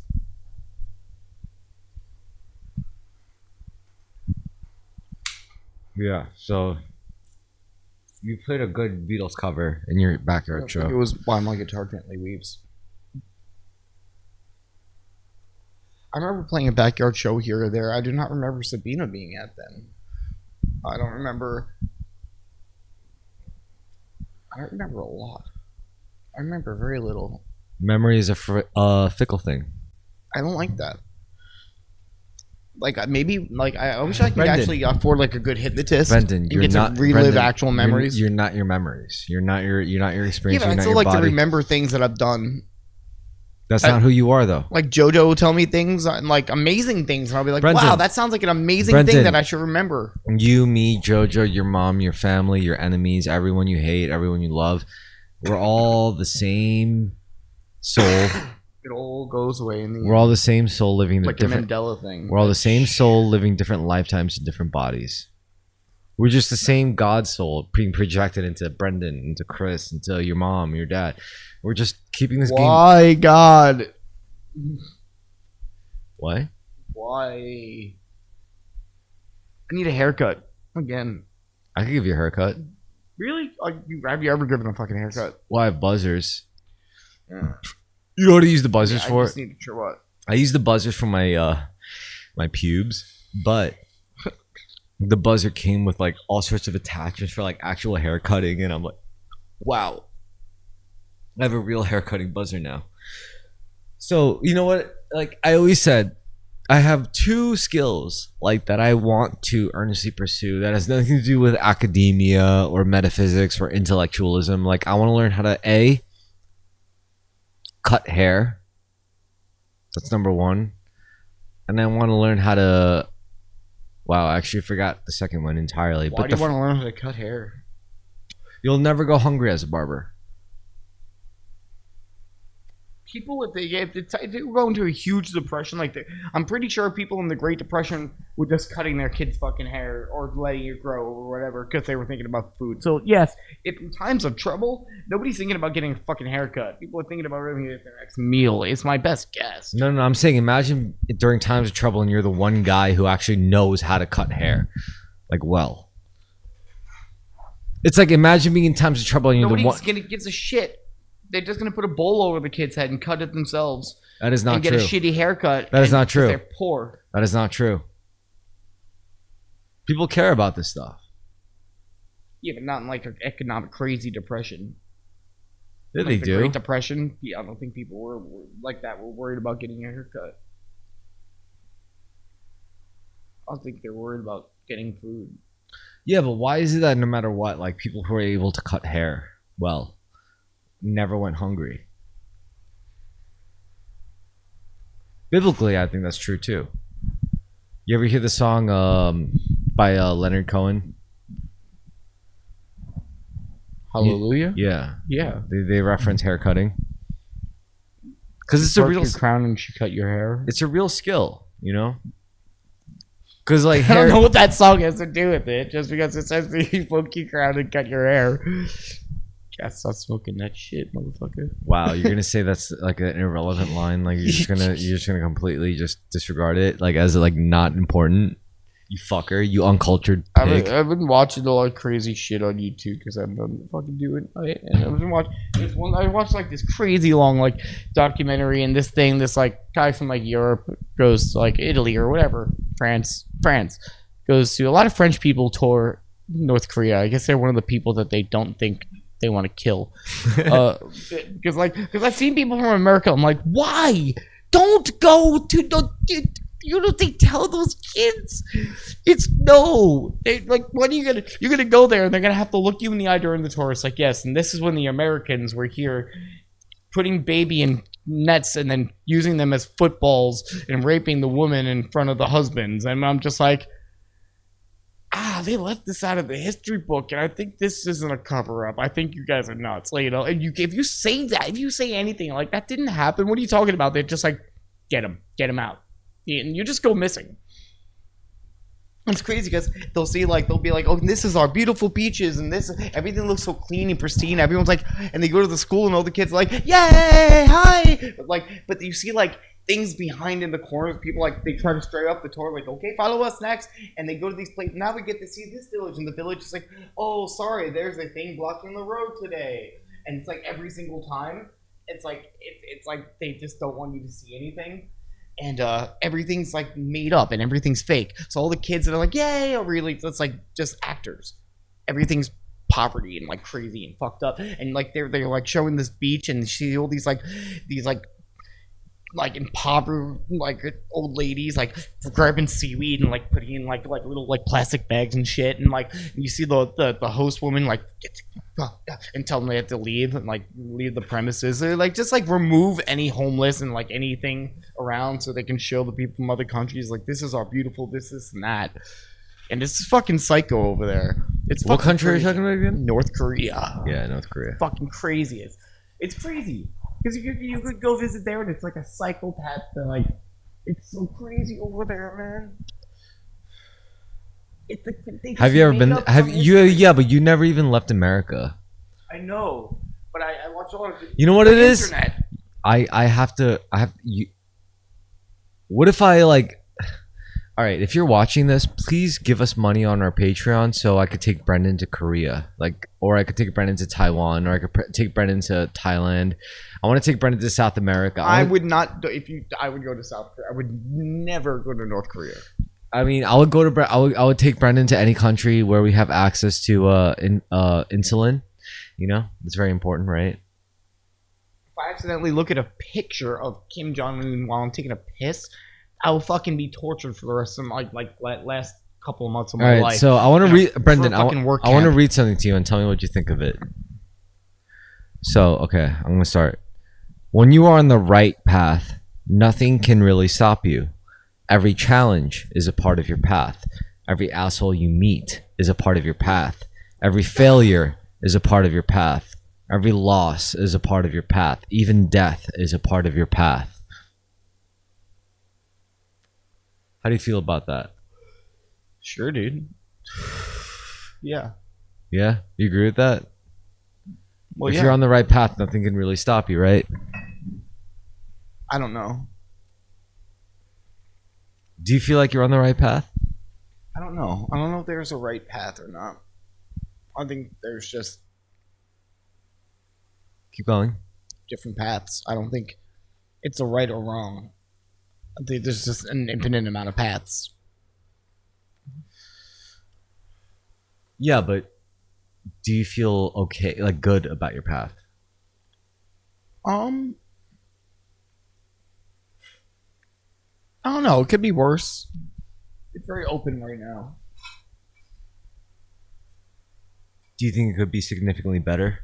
Yeah, everything can always be significantly better. It can always be significantly worse, though, too. That's true.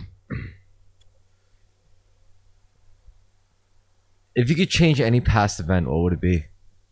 Oh, by the way, could you hand me that guitar? Which one? The only one there. This? Yeah. What would it be?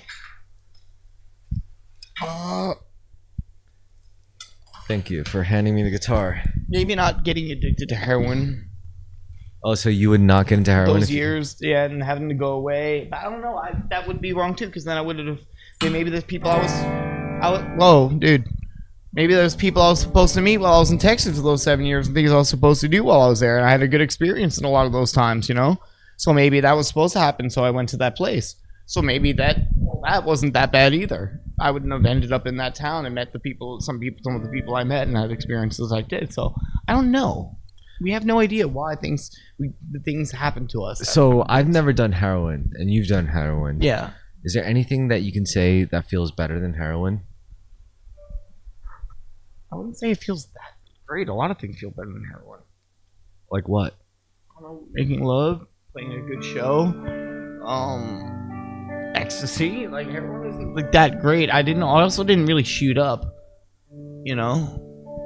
Yeah. So I never really had that crazy rush. You do get a little bit of a rush when you feel it kick in, and you're like, it's just really easy.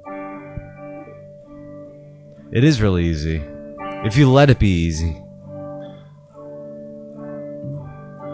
We playing heroin. Play What? heroin. Early in the morning, No, play heroin. rising to the street. Light me up that cigarette. I'll strap shoes on my feet. I'm not gonna play the song. Brendan, you want to take over the guitar? No. Maybe. Okay, I'll fuck around. Okay, so I'll hold the mic for Brendan. Actually, no. Here. Switch seats with me. So Brendan's gonna switch seats, and he's gonna get the mics in. No, here. I have a pick for you. That's not a bad pick. I thought It's a great pick. No, I got good I thought it was picks. gonna be a shit pick. I got good picks for Brendan. Anyway, you don't have to play a song, but just talk while you have a guitar in your hands, you know? Yeah, Brendan's just playing some tunes, you know?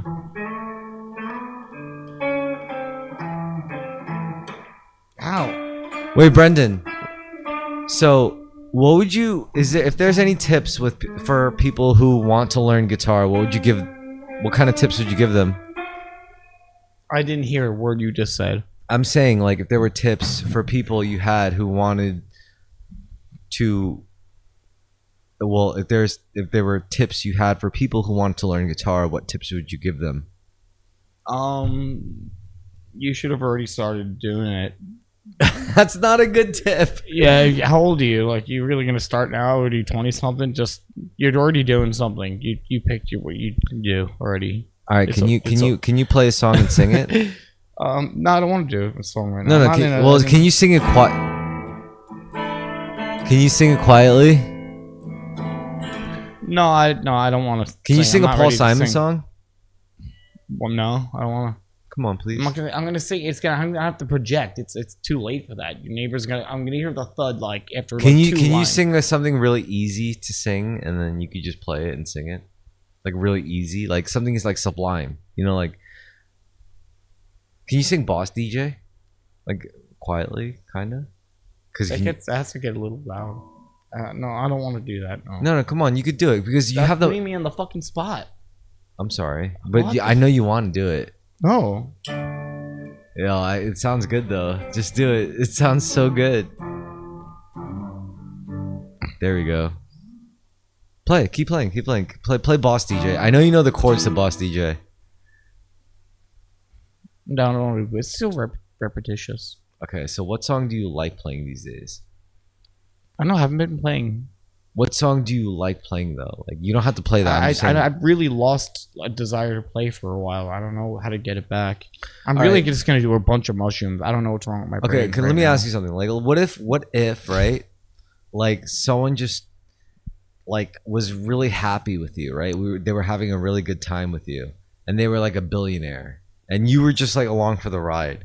But then they pointed a gun at your head and said, "Just play a song, any song. I don't care what song it is. Just play it honestly. What song would you play?" I don't know in that moment. Okay, what about what song is the most fun to play right now, like in 2024 for you? I don't know. I haven't been playing. Like, I don't know. Okay, what about what song is the easiest to play for you? Why are you doing this to me right now? Because I just want to. Okay, I want to add some music to this. I don't care if I it's. don't feel like playing right now. No, you don't have to play. I just if you don't I don't want feel to, like performing a song right now. please don't feel like you're pressured. I just want you to. I just want you to make some sounds with the guitar. You know, you can make bad sounds. I don't care. This isn't a music podcast, so you could just make like shitty sounds with the guitar. But if you could play a song, that'd be great too. It doesn't have to be a great song. It doesn't have to be a bad song. It could be any song. I don't care. You know, like it's a free platform. You know, like so. No, please. I'm not playing a song today. Right. Would you want to play some tunes though, like a melody on your guitar? Future, no. In the future, I'll play songs. All right. So I'd also bring my guitar to do that and an acoustic. You know. yeah, you're an acoustic guy. Yeah, I would not do it with this guitar. I wouldn't do anything with this guitar. All right. So let's talk about guitar. What kind of guitars do you like? Epiphones for electric, and I like Martins. You don't like Ibanez? Toners. No, I hate Ibanez. I'm sorry, I hate. Oh, well, my acoustic is actually an Ibanez. Actually, All right. So not what do you bad. hate about Ibanez? electric Ibanez's, I just don't like them. I don't like Strats. I don't like Strats at all. Do you fuck around with guitar effects at all? Like, do you like pedals? No, I like when the amp and the guitar do its work. Yeah. Yeah. That's actually interesting because I know, like, all I I ever respect. needed with I electric, respect get that both perfect, perspectives. like rock metal sound, and you can also get the perfect acoustic kind of light sound. Yeah, but can I tell you something? If If you, let's say you're in a doom metal, like a desert metal band, you cannot get that tone without a pedal. I'm uncomfortable with this.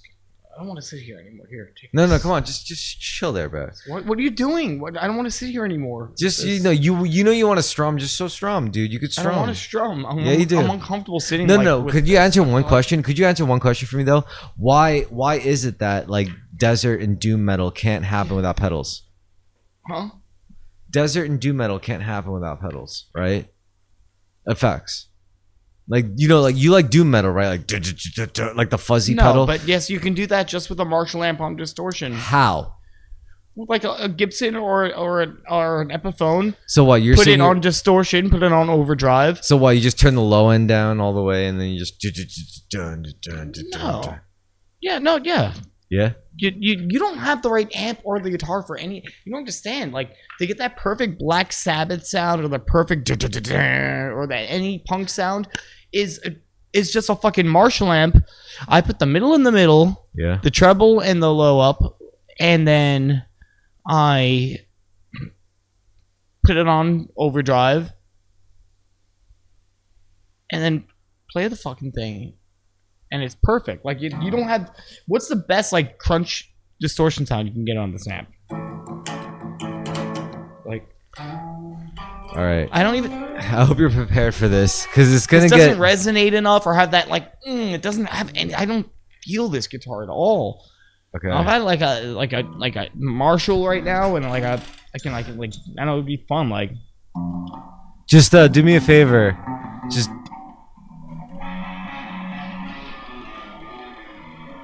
There you go. And then we're gonna turn the volume up.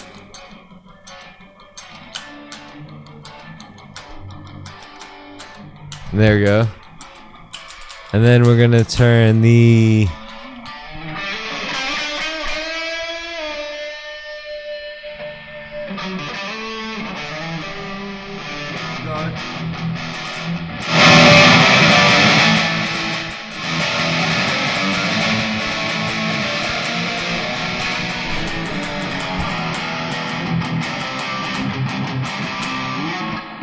Yeah, that's a there good you go. sound. That's There not you- bad. That's not bad. And look, you could switch the pickup settings so that you could play different things.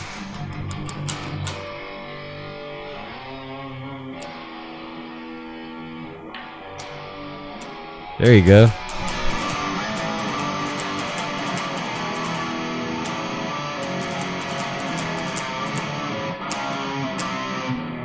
Oh, fuck it.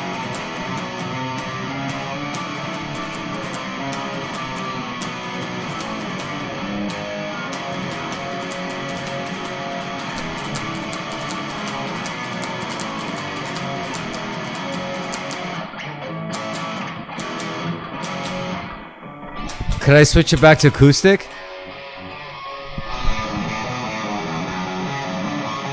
What?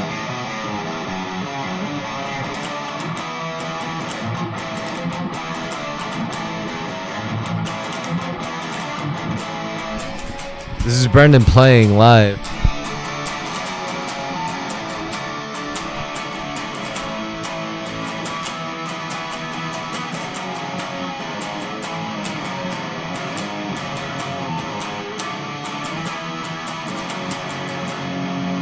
Yeah. Okay, That's wait, like I'm gonna this- switch it back to acoustic. Ready?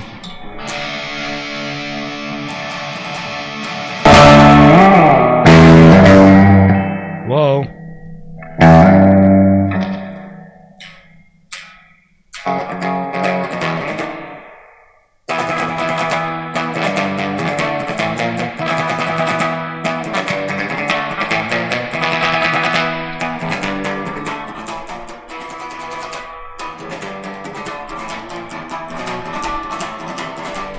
Yo, play some chords.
Anything you can sing?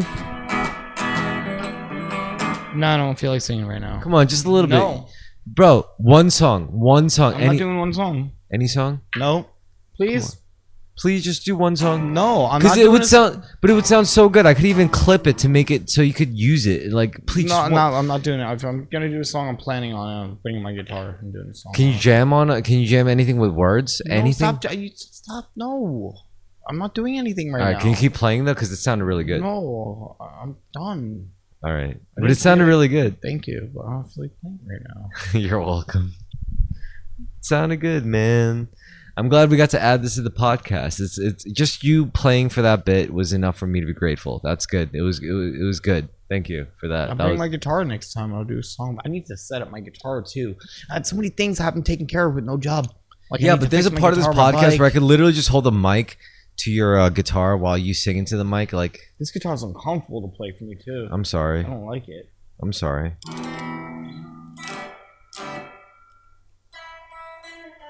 It sounds great though.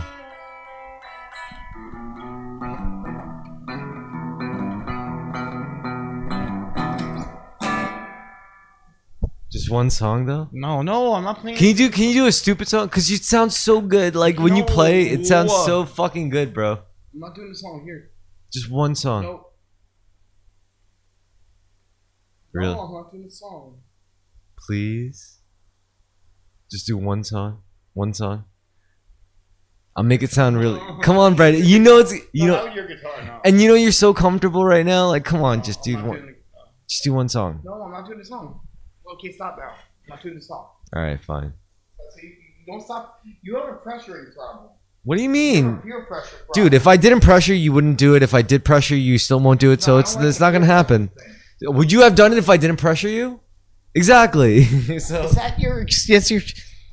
He has a problem with peer pressure, and he doesn't let somebody just be like, nah. He's like, come on, until they say yes. You'd be great at interrogating people. Brendan, I'm literally letting you go right now. Like, come on, you can't bullshit like that. Stop trying to put it on me. You're just a lot. bit. You're just scared. You're fucking That's like scared. that's like you have to wait till the lady takes Brendan, out mace and sprays you in You're the eyes. And scared. stuff. Brendan's a scared boy. He doesn't want to perform. He just doesn't want to. I'm not having any to perform right now. I don't feel like I didn't feel like doing the song. You're just scared. I can't fake it till I make it. I can't just get into it if I'm not into it at the moment. All right. Well, you're scared. It's not, I'm just not into it right now. Fuck you. So then don't speak for me then. All right. Then I won't speak for you. Because you say, oh, he's got a problem with this. Well, Brendan's got a problem. He's going after. He's trying to character assassinate me because he feels offended that I told him that he's a peer pressure. Brendan's accusing me of character assassination Just because the he's very scared fact, of performing. though. He's just the very scared. fact that he's attacking me means that he accusing was me. actually offended. No, Brendan's and took accusing into me. consideration Brendan me telling was him he accusing has me a first. peer pressure problem. No, he accused me first. He was accusing me. And his way of defending himself is to go for me and Listen, attack first. Brendan's like Jar Jar Binks. I'm like Qui-Gon Jinn. Okay. See, this is rude comparison. That's literally what he is. He is like Jar Jar Binks. I'm Qui-Gon Jinn right now. How rude. Brendan, exactly. He's like, oh, look how rude. Like how rude it is of him. You know. Meanwhile, I'm like, everyone is rude. That's just the way of the force. Motherfucker thinks he's Liam Neeson and I'm fucking Jar Jar. Who do you even know who plays Jar Jar Binks? I forgot his name. He was in the fucking episode of The Mandalorian last time, or Ahsoka, whatever. I think it was Mandalorian, yeah. And yeah. No, he wasn't. Yeah, it was. The actor. He was also in a kids show, a Star Wars kids show. Another one, just motherfuckers. You don't want to smoke anymore? Fine, give me it. Give it back. I'll take it. Here, let me light it for you too. Oh, Zippo. It makes it taste like barbecue. It makes it taste American. All right, so here's the deal. Okay, guys. If anyone's watching, send me food. Look. If you make this podcast rich, the first co-host that I'm going to make benefit immediately is going to be Brendan. Because I just want to see what Brendan would do if, like, every month he's like, yo, Chris, I make like 6 figures a month now, and I don't know what to do with all this money. I think I might die. And I'm like, well, Brendan, you know, you just because you make like $100,000 a month doesn't mean you're gonna kill yourself. Like, you got to really control yourself. Can you? What would you do if you made $100,000 a month? Like, if you made 25 grand a week, what would you do with that? I get a. Talking to the mic. I get a little cabin in the backyard that I can just have as my VR room, my VR. I think you know what I would want. I'll be like, Brendan, VR porn room with the most high tech sex robots, and just have. I'll be like, Brendan, we should move to we should move to Hawaii. Like, you know, if we made 25 grand a week, I'll be like, oh, let's move to Hawaii. I have Hawaii on my virtual reality and the shed in the back. It's fine. Oh, so you just want to live in virtual reality shit? Just play games. Just. No, seriously, that's what you would do with 25 grand a week? Seriously? I don't know. I don't think I'd do that. I would probably get a VR system. I would get a VR system. You know what I think you would do? I think you would buy Dock Street. I think you would like literally buy Dock Street and like be the boss of like the Staten Island punk scene. That wouldn't make me the boss of the Staten Island punk scene. No, you would buy if you made 25 grand a week, you could buy Dock Street. You could buy a lot of venues. You could probably buy the Art Cypher with that money. 25 grand a week is a lot of fucking money, dude. And that's what these fucking these famous podcasters make, essentially. Really? Yeah, like 100 grand a month. God damn it. All you gotta do is just be consistent, you know? 100 grand a month? No. Yeah. That's fucking ridiculous. That's fucked up. You got to be funny, entertaining, and consistent, and you can make 100 grand a month doing this shit. Holy gosh! It's gonna take a little while for me I'll because definitely go travel. I would travel. Yeah. Often, yeah. All right, so how about this? Would you do this for me? Like, let's say Terrorisk, by some grace of God, made 100,000 a month. Would you allow me to send you to like India so we could like Zoom meeting? Yeah. And then we could record that and make podcast episodes like that. It's like, all right, Brendan's in India right now. It's like, and we're just I'll try busking in different places in the world. because you don't have to worry about food. I'll just send you money. Like, what is it, like 25 grand a month? Like, that's a lot of fucking money. It's like, Yeah, I mean, fucking India. yeah. Just give me $50. I'm good. Yeah, for a yeah, fucking week. yeah. I don't know. And you could just make internet money, and like everyone's like, I wonder what Brendan's doing in India, because it's interesting to see what some fucking Staten Island white boy is doing in India. People would pay for that. They would. They really I watch would. shit like that all the time, man.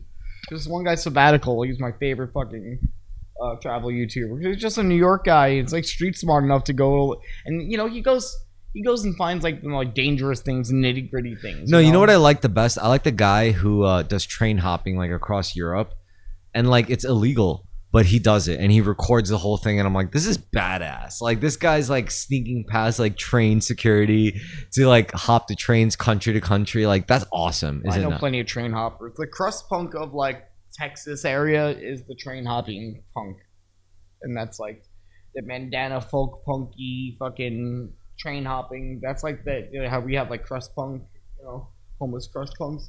That's what they got over there. Yeah, but these guys aren't crust punks. They're like athletes. They're like parkour guys. They're like these guys take care of themselves. They take care of their bodies and their minds and stuff. And like they approach this shit like athletes. Like they're like, this is a mountain I have to climb, like Mount Everest. They don't fuck around like how we would. We would just be dicks about it. But they actually approach it seriously. Like, today, I'm from Deutschland, and I am going to travel across to Moscow using just freight train hopping. And he does it, like, and he's really good at it. He's like, I got these food rations from this Ukrainian store. And they do it, dude. They accomplish their shit. It's beautiful, is it not? I probably would have been a traveling punk or some shit if I didn't have diabetes. That's too dangerous to me. That's too much work. Even if it's not, it's too much work for me. What if you had a team though? Yeah, that'd be fucking easy, of course. Yeah, I could be your team.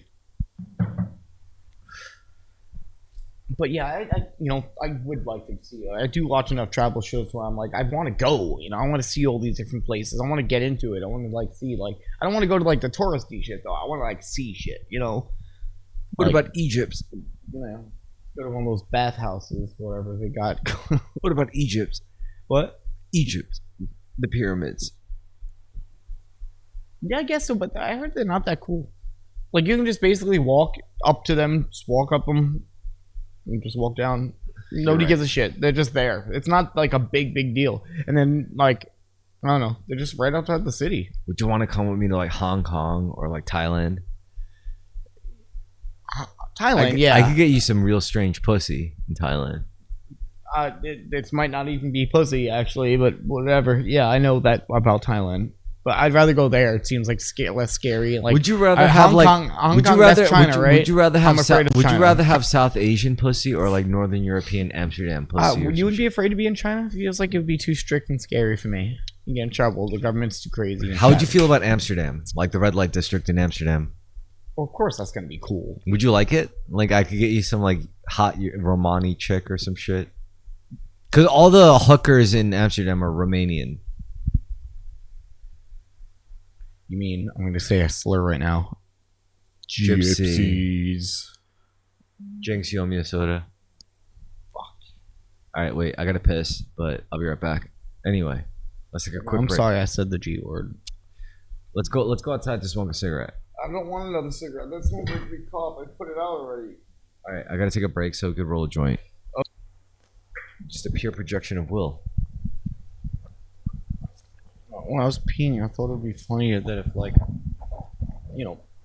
if you got constipated but pee constipated, like, sometimes if you hold your poop in, you get constipated and it gets just dehydrated inside of your butt, and then it absorbs whatever and it gets like firm and it's hard to get your poop out. It'd be funny if you hold your urine too much and it came out like a jello at first. Yo, would you want to start a band with me? I think I got a singer. Remember Bo, the Chinese girl? Yeah, I'm friends with her on Facebook. So what if I like played at her what party. if you played rhythm, I played lead, and we get Alex to play drums, and we need a bassist? Oh no, Alex would not play drums. Yeah, Alex probably wouldn't play drums. If he would, I would be playing with him. You know, I've asked him plenty of times. I don't bother him about it no more. Yeah, he's done with that shit. He got his tattoo shop he's running. He got his shit he got going on. Yeah, drummers are hard to find these days too. Drummers are always band tours. Yeah, They're always in like a bunch of other side projects. that is true. It's hard for them to be like loyal to one thing, unless it's like really going somewhere and they're touring, and you have to keep them real fucking busy. Yeah, but even then they'll If you get get hooked one, on you keep them fucking busy. You don't let them look at any. It's like like if you drugs, get women. it's like you get a. It's like if you get a partner that you know like cheats. You know, you like keep them like no, don't fucking look at her. You know, Yeah, otherwise they're gonna fuck themselves up. stop them from cheating. It's not side projects. Side project is like a side check. Okay, that's what that sounds like to me as a frontman and a singer and the leader of the band. It's like let's open up our relationship. Let's have an open relationship. You know? yeah, that no polyamorous going on. with me. I don't do that Polyamorous. fucking bullshit. Okay, you stay dedicated to the band. I pledge allegiance to the band. Yeah. You never watched School of Rock? What the fuck's wrong with you? You don't know shit if you didn't watch School of Rock. You think there's people in a band now that haven't watched School of Rock? Yes. Fuck them. Fuck those kids. What about like people that have been playing like? That's the first thing you should do in music class before they even give you an instrument. What if they're like learning like Bach and like Beethoven and shit and Mozart? That's why I got kicked out of music class. I would, they would be like, dan, dan, dan, dan. Actually, I can. Here, I'll show you. This is what they fucking made us do in music class, and I wanted to play like rock and punk rock and shit. This is what they It's like dun dun dun dun dun dun dun This is dun. like, and I was already like learning shit. I was already like, and they were like.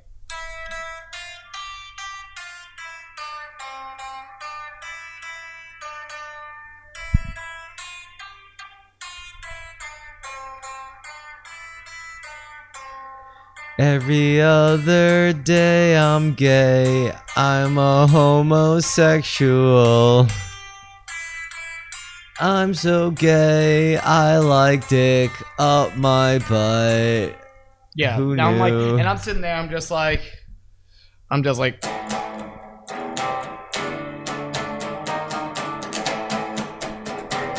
And they just like, and they kicked me out eventually. I was like, what the fuck am I gonna learn that shit for? What the fuck is that? What the fucking kid wants to learn that on the guitar? Fuck you. Dun dun dun It was a dun. guitar class. It wasn't even a music class. Well, before that, no, I had a trumpet. And I played. For some reason, I could just learn the Titanic theme on anything. I just pick up anything. I'm like, yeah, I don't know why. Well, there's also Yeah. it's got the same energy as Enya. Like, who can say where the road goes? Like, if you're gonna kill yourself, you want to listen to Enya while you do it. Who can say where the road goes? You know what I'm talking about? Yeah, now I'm thinking about it. It's in commercials and shit. Yeah. It's like you cut your wrist in tubs. Like, who can say where the road goes? For some reason, I wanted to be in the drama and arts program. I don't know why. I just like was too hyper. I couldn't pay attention. Just got kicked out of there, and I was left with none of the cool extracurricular activities that I went to that school for. And then they caught me with a knife, and then they put me in special ed. And I was with a bunch of either kids that were like. I almost just like Retarded. No, and then the other kids were just like mad gangster. Like they were like they like stabbed another kid, or I don't know. They were fucking bad. They were just bad kids. So I was just and like I went from like normal classes to like Apple starts with the letter A, and I'm just like, and this kid's like, I'm gonna beat the fuck out of you at the class, and I'm just like, holy shit, why the fuck am I here? And so I just like. Find out of school. Sorry. Yo, bro, it's not even midnight yet. That means there's like a lot of options for us to find a place to eat. Are you down to find a place to eat? I like I'm food, fucking hungry. and now that I'm not a drinker, I eat more. Yeah, no, that makes sense. You should. Yeah, like I don't mind replacing shit with food and marijuana. Food goes. Yo, you know where I took Carmen yesterday? But I didn't get to take him on a weekend, so it wasn't good. You know the Sri Lankan place on Bay Street? No. You never been there? Oh, that place is good. You like Indian food? Yeah. It's good. I think we've had Indian food recently at my house. We have Indian food. I also often. took you to like the Korean food place. We went to Koreatown. It was crazy there. Yeah. It was like super, I don't know, Korea-ish. Like it was colorful and pretty too. Yeah, we had some meat, and I That was crashed. the night. That was the night Ivan crashed into a parked car on his bicycle. Yeah, it's fun. We had a lot of soju. Soju creeps up on you because you barely taste it. It goes down like nothing. You're just sitting there eating, taking little nips of the fucking soju the whole time. And by the time you walk out of it, you're like, oops, uh-oh. I'm fucked up. I'm in Queens, and I live in Staten Island, and uh-oh. Nah, I drove back pretty well. Yeah, and the car was fine. The bike, no. I don't know what it is. Yeah. That was good. It was like the spicy chicken they brought out on the big thing. And just took pieces of it, put it on the plate. That was really good. There's a lot of good ramen places now. It's not, like it's crazy. It's fucking like this Italian guy that sees me. This racist. Like, it's funny being white.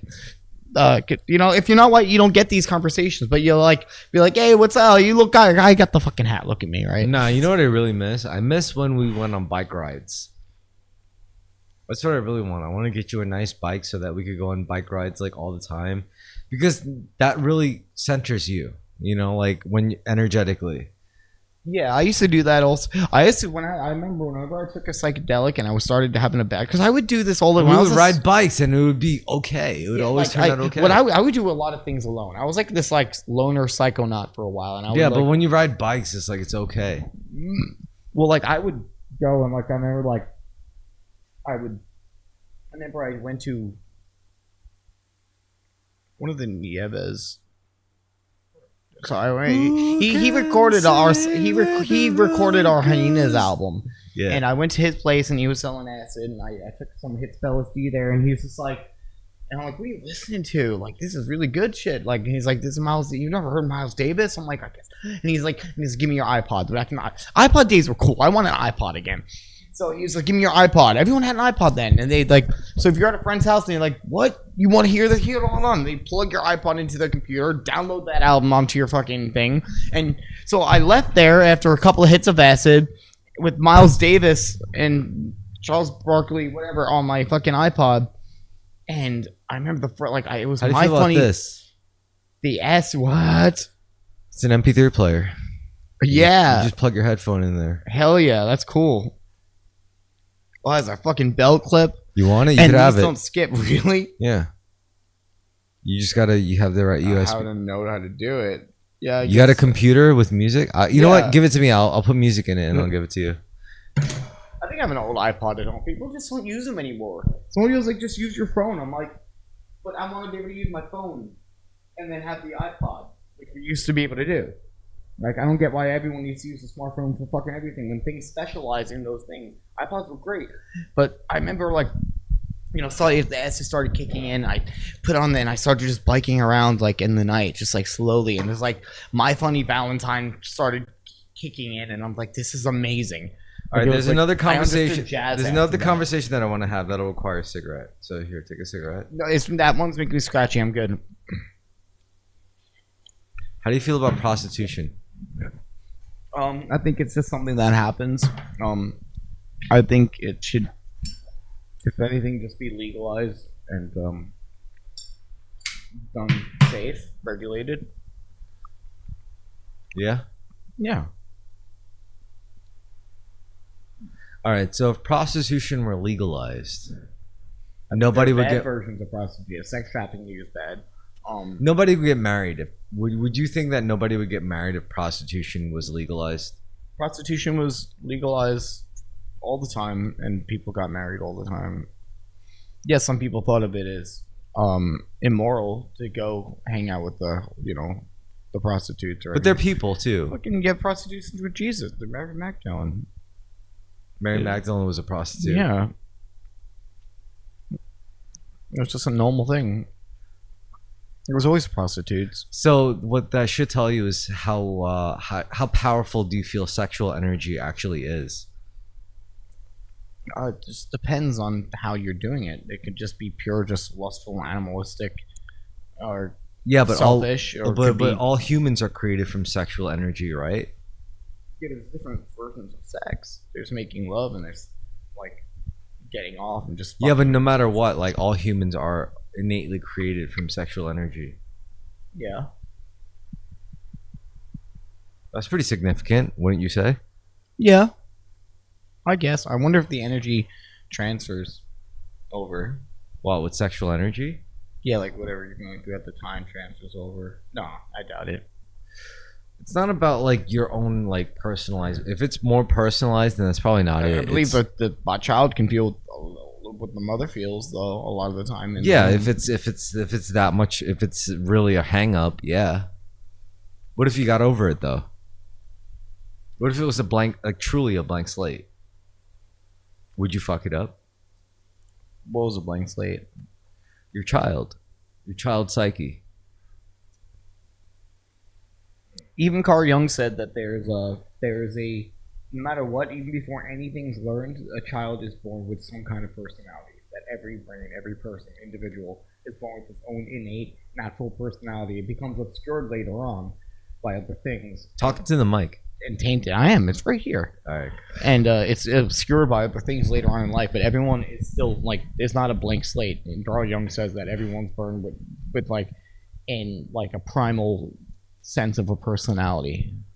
Oh, so there's like a and then he said that affects their whole life from then on. Like, so everyone is born with some kind of pattern and reactions to things differently than everyone. Everyone has a personality. Just like a base template. Yeah, just like you look at cats and shit. You can raise cats the same way and it's like in the same place and they all have different personalities. This one's more feisty. This one's just more cuddly and sleepy. This one doesn't like being touched like this. And there's no other reason that they're all born as kittens in the same house, raised the same way, but everyone has a different type of personality, you know?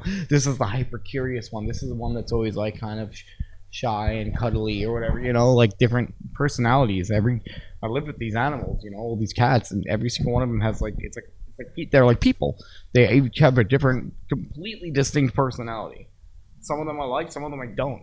Some of them like me, some of them don't like me. All right, so I got another question for you. I'd like to get food after we leave here. Do you think we should get saucy nugs? Should we get saucy nugs? You want to get saucy nugs from Wendy's? Saucy nugs and a sandwich, maybe. Should we just go to the deli and get like a sandwich? Like where should we go to eat? I don't know. We could go to El Patron, but we need cash for that. Nah, fuck El Patron. We should go to... That's too much. To go there and sit there, nah. We go to McDonald's. McDonald's? Why would you choose that off of Wendy's? You're right. Because Wendy's you Unless get saucy nugs. Unless you want to go somewhere to sit somewhere. Like in a place. We could do that. Like where? El Patron. I don't know, El Patron. It's gonna kill my stomach. Alright, we could go to I'm gonna shit myself. I need to No, we should go Wendy's. We should get saucy nugs. Saucy nugs and a chicken sandwich or something. Yeah. Just have a nug. Ditch the bread, just eat the fucking shit. Anyway, good night, everybody, you fuckers. Oh, good night. And what's the moral of the story today? All right, the moral of the story is to stay aligned, mind, body, and soul. Make it so your mind, body, and soul are not at war with each other. If you do that, good things will start happening for you. Brendan? Well, I gotta learn the lyrics to that Monty Python song, the Universe song. Remember that you're standing. It's at the end of Meaning of Life. Can you start singing I'm just gonna go one at the end. Start singing the Paul Simon song. Slip sliding away, slip sliding away. Ooh, near destination, more slip sliding away.